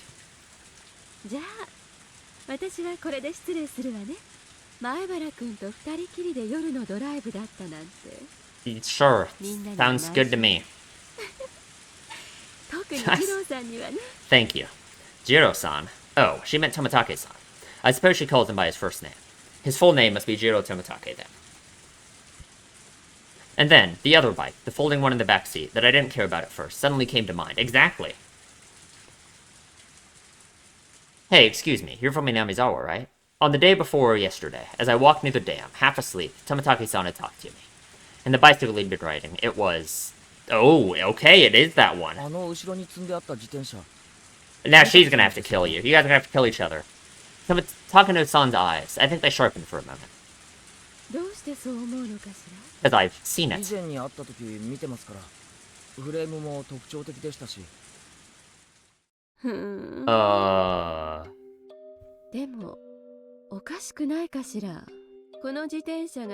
Okay. It's like she's asking me that, you know? Like, it's like she's asking me that, you know? Like, if it ends up that Tomatake dies in the same place again, you know? Then yes, it's literally, like... Takano-san, her hair elegantly fluttering, peers into my eyes. Of course, I mean, Tomatake could already be dead, and it's like she got his bike from the location, you know what I mean? Like, I mean, anything could have happened.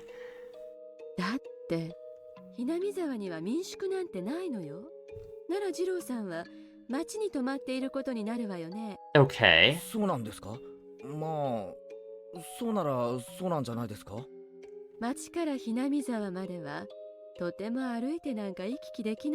Sure.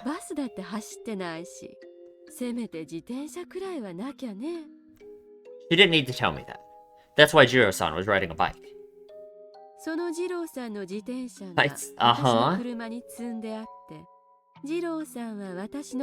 That sure would be strange, wouldn't it? Yeah. Sure would be. Could be lying with his throat pulled out right now, yeah.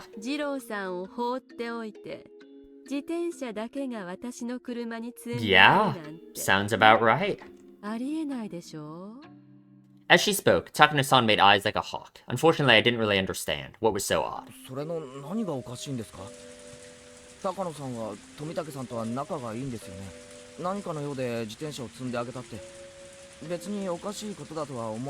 Okay, I might, maybe, depending on the circumstances.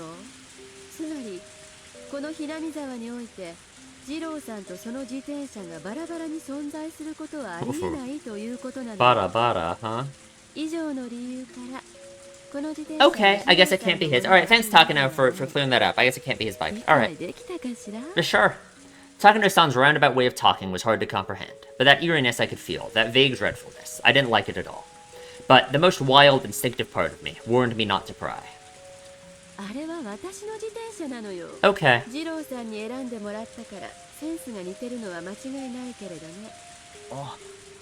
Okay, if you say so. If you say so, Takano.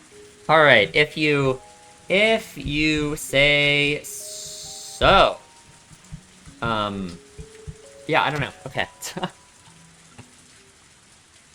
Yeah, she looks great. Okay. Sure, I guess we can agree on that. And now she was talking about something completely different.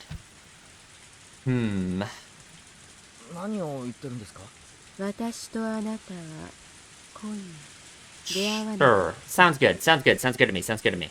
I stayed there, not knowing what to say, and Takano-san repeated her eerie, succinct phrase to me again. Okay. No, sounds good. Sounds good. Sounds good. Sounds good. Sounds good.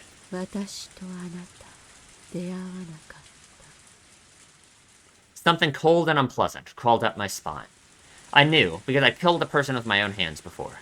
Before, I came to the conclusion that I only had one chance to beat this woman to death, to keep her quiet, and I couldn't hesitate. So I could tell that she'd arrived at the very same conclusion. Is it... Like, I just think of crazy shit now, right? Like, is Takano the one killing people, specifically just Tomitake? I'm not saying she's killed anyone else. Is she the one who has killed Tomitake every time, somehow? Doing her the weird thing about the idea of, like, trying to, copy, like, the rituals, you know, trying to keep the rituals going, you know? Like, maybe, right? Like, it's just Tomitake, you know? Like, I feel like she didn't do the previous murders, right? But her being the one who's killed Tomitake, in some, like, rude ritualistic sense, trying to continue this tradition in Hinamizawa, because she's, like, obsessed with it, you know? Maybe. My instincts warned me again. I wish I'd never met this woman. The faint sense, like a rotten smell, drifting from this woman, was no doubt the exact same sense that I was giving off right now. The very peculiar aspiration, the lack of uncertainty at taking a human's life for a purpose, one that only those who have risen above everything had. Actually, maybe I should have called it nausea. It meant, and I didn't know how to explain this very well, but Takano-san was the same as me. In other words, someone who shouldn't have been here. Someone I couldn't have let everybody know was here. Someone who nobody would have wanted to see. And now that we could calmly pretend as though we never met. Yes. Which meant that, just like I wanted to have nothing else to do with her, she didn't want anything to do with me either. Sounds good. No, sounds like a good mutual thing here. Yeah, sure. And she, too, wanted to make it so that we'd never met. Both of us wished for the same thing. Our desires were the same, which meant Takano-san's suggestion was extremely practical, and that I couldn't outright refuse. それでいいなら、そういうことでもいいです。俺と高野さんは今夜出会わなかった。そうよね。あなたにとってもその方がいいでしょうか。It sure would be. どうしてそう思うんですか？いちいちうるさい。literally. それくらい自分で考えられる。Like, come on. Yeah. He cut me off with the condescending word boy, right in front of my house, in a place most unsuited to killing. And yet, there was a frozen thirst for blood coming from both of us. I would be killed right here, right now. Yeah, then I should have definitely beaten her as we passed each other. A damp, greasy sweat broke out on my body. That's fine. If you want me, then you can come any time. And when I made up my mind, she shook her hair elegantly and turned on her heel. Okay, bye. Bye, Takano. If you say so. What was good? How? Because she was a kind person? Was that it? I didn't get it. Takano-san got into her car. We didn't exchange any words of parting. I had performed a massive feat, the killing of Sadako's uncle, and yet I didn't feel any accomplishment. Oh my god. On the holy night of Oishiro-sama's curse, on which the taking of another's life was allowed. On the terribly rainy night when the demons wandered, as agents of Oishiro-sama's will. The demons were never supposed to meet, but suddenly they did. The demons parted ways triumphantly. There was no reason for them to fight. Both their objectives had already been accomplished. Yeah. I guess. I don't know how seriously to take it, the idea that it is Takano who killed Tomitake in some way. Or at least knows something about the circumstances of his death, right? Like, it's also possible, of course, that Tomitake... Because here's what I gotta remember about Tomitake, right? He heard the thing that Shion heard in the Saiguden, right? He heard the same, like, weird hallucination sound, someone jumping up and down, right? And that, to me, is always linked to, like, hallucinations, the same way Keiichi was hallucinating in Onikashi when he went crazy. As Shion heard that, which to me seemed like hallucination, she went crazy. So if Tomitake also heard that, which was like some kind of sign of him going crazy, and then that same night he rips out his own throat, that makes sense, right? And in that case, it makes sense why Takano would be hanging out with Tomitake all the time if she does somehow know that he was being affected by whatever that is that made him rip out his own throat, right? Like, maybe, right? I don't know, though. With the rain hitting me like a waterfall, my eyes met with Takano-san's through the car window. The female demon, her mouth twisted into a distorted, fearless smile. It was too late to kill her. Far too late. That first moment, the very first moment we saw each other, had been my best chance. And now that we had parted like this, I was acutely aware of it. I should not have let her live. Fuck. Jesus Christ. She beeped her horn quickly, then her car drove away into the deluge. The one woman who knew what really happened tonight disappeared into the dark. As long as she was alive, this night would never really end. Just get into an accident, I thought to myself. In this downpour, slip on some mud or something, and fly face first into a tree, and die. That wasn't a delusion, a wild flight of fantasy. It was an earnest wish, yes. It was a command. Die. Die. And keep your mouth shut for eternity. Because I have no doubt you're wishing for me to die all the same.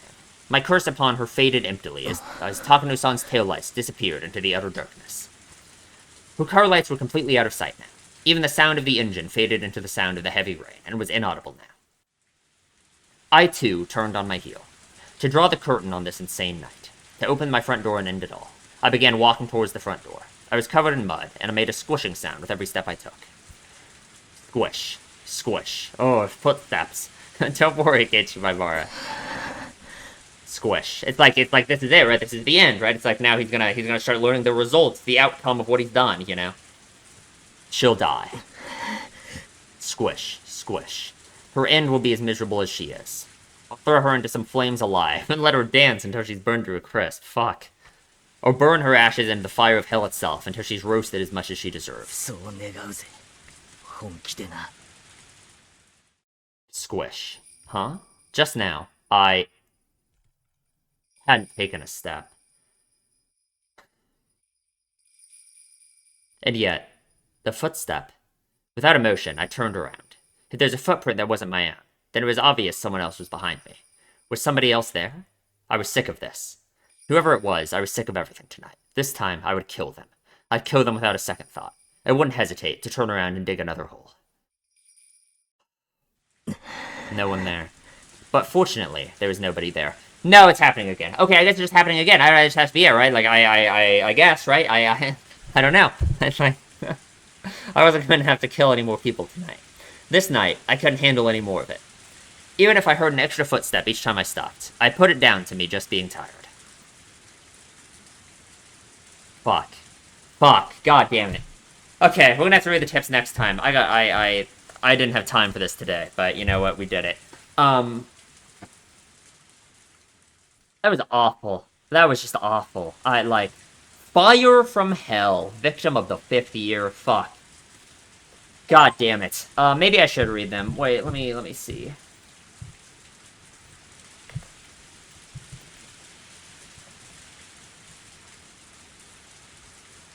Okay, now we'll get there real quick. I'm delaying my thing. I desperately need to do another 10 minutes. Alright. Fire from Hell. Okay. Okay. So... Okay, number one...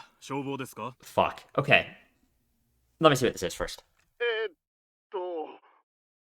Oh, okay.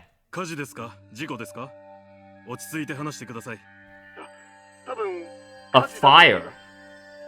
Ooh, talking now. No. Okay. Okay. It's the same thing, right? Takano's faking her death. That literally has to be it. Takano is somehow faking her death, right? This is just like the body when they found her body in Watanagashi and she was already dead somehow, right? Because that's the only thing that makes any sense, right?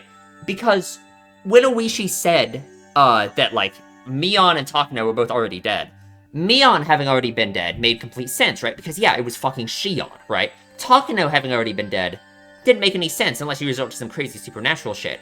Or she fakes her own death somehow, right? The question is how? I mean, what body is she getting? Who is she killing to get their body and plant it? You know what I mean? Like, and the dental record thing? I mean, there is the dental record thing. But the dental records are, you know, if they're identifying the body purely off dental records, that's not very reliable. You know what I mean?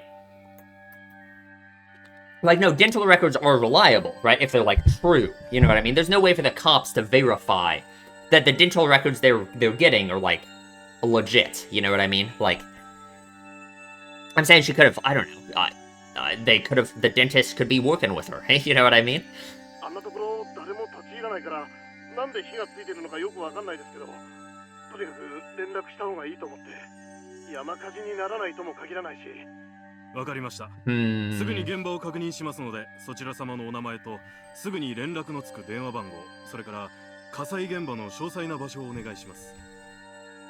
消防司令部より通達。 Okay. G ブロック西側山斜面にて不審火の通報あり。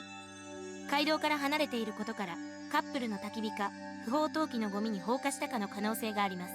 現場は深い森林地帯。 Oh, yeah. Yeah. 燃焼の可能性あり。直ちに現場を確認されたし。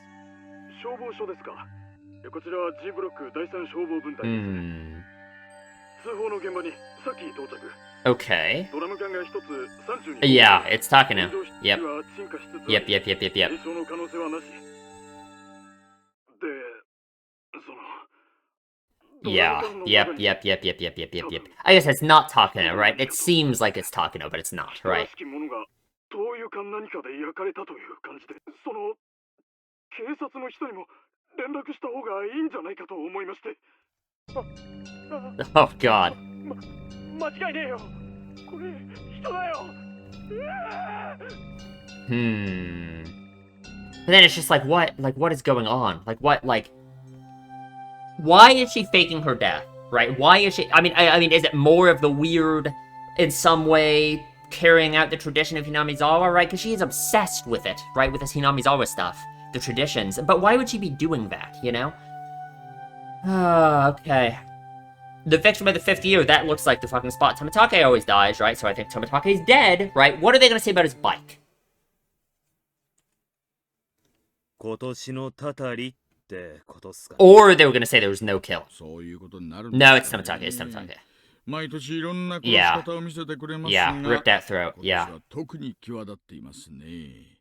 自分で自分の喉をかき破るなんて Okay. 普通じゃないっす。 No.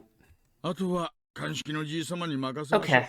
きっと何かの怪しげな薬物を検出 Why してくれ would るに Takano 違いない take で his す。 bike, though? Right? If Takano had something to do with this, why would Takano take his bike with her? お疲れ様です。お疲れ様です。あ、おいさん、小宮山さんたちが到着しました。大石さん、お疲れ様です。今年は一等来てるのが出たらしいじゃないですか。Yeah. Now it's like, I just have these fucking insane thoughts about this. I'm thinking, like, is this real? You know, like, is Tomitake's death a real death to the curse, whatever that even means? Or is what Keiichi did the real death to the curse? Like, maybe that's a distinction that doesn't make any sense, but I hope you understand, like... 裏を書かれました。私はてっきり今夜知るのは北条哲平だとばかり思ってたんですがね。仏は何者です？富武次郎。年に何回かひなみ沢に来てる趣味の写真家さんです。ノーマークだったな。どうなんでしょうね。Very much so. I do wonder. にずっと張り付いてたのがバレて、ターゲットを変更した。Oh, they were watching the Hojo residence the whole time. That is kind of fucking scary, right? If they know... Oh, fuck, if they know that he left on his motorcycle there, right? Like... But then, like, what would they think? That he disappeared somewhere in between, right? Or we could have just... I don't know. I don't know. Oh, fuck. No, they're gonna know. They're gonna know. Okay. But he hasn't returned. 先に娘が帰ってきて、あれ？まだ帰ってないかな？ Fuck. どっかで飲んだくれてるのかな？大石さんいらっしゃいますか？高杉課長からです。Okay. 1号車の無線にお願いします。Okay. Call from the chief. No, they're gonna know. They're gonna know that Teppei's gone. They're gonna be looking into him, right? They're gonna want to confirm. If he did run away, they're gonna want to try and confirm that, right? So... Fuck. Okay, that was an insane chapter. That was just crazy. I don't know. Like, yeah, that was insane. Alright. Glad we got all that figured out. Keiichi fucking killed someone. Just, bizarre. Insane that he did this. Someone's behind him again. The footsteps have returned. But in that case, it's like, to me, the footsteps have always seemed like some kind of weird representation of something that something in Keiichi's past that he doesn't want to face, right? Maybe it's not even his past, just in general, his attitude of not wanting to face things, right? So, thematically, it makes sense, of course, that these footsteps appear behind him now when he has fucking killed someone, you know? And he has all these regrets and stuff involved with the situation, you know? So, of course, now there's this thing behind him that's always following him, right? Like, it being like that in that same vein makes sense. But, like, if he's literally hallucinating that thing again, and it's like an Onikachi when he's going crazy, I don't know what to think anymore. Anyway, I guess that's it. Subscribe, please, if you enjoy my videos. Leave a comment, tell me what you think. And I will see you in the next one.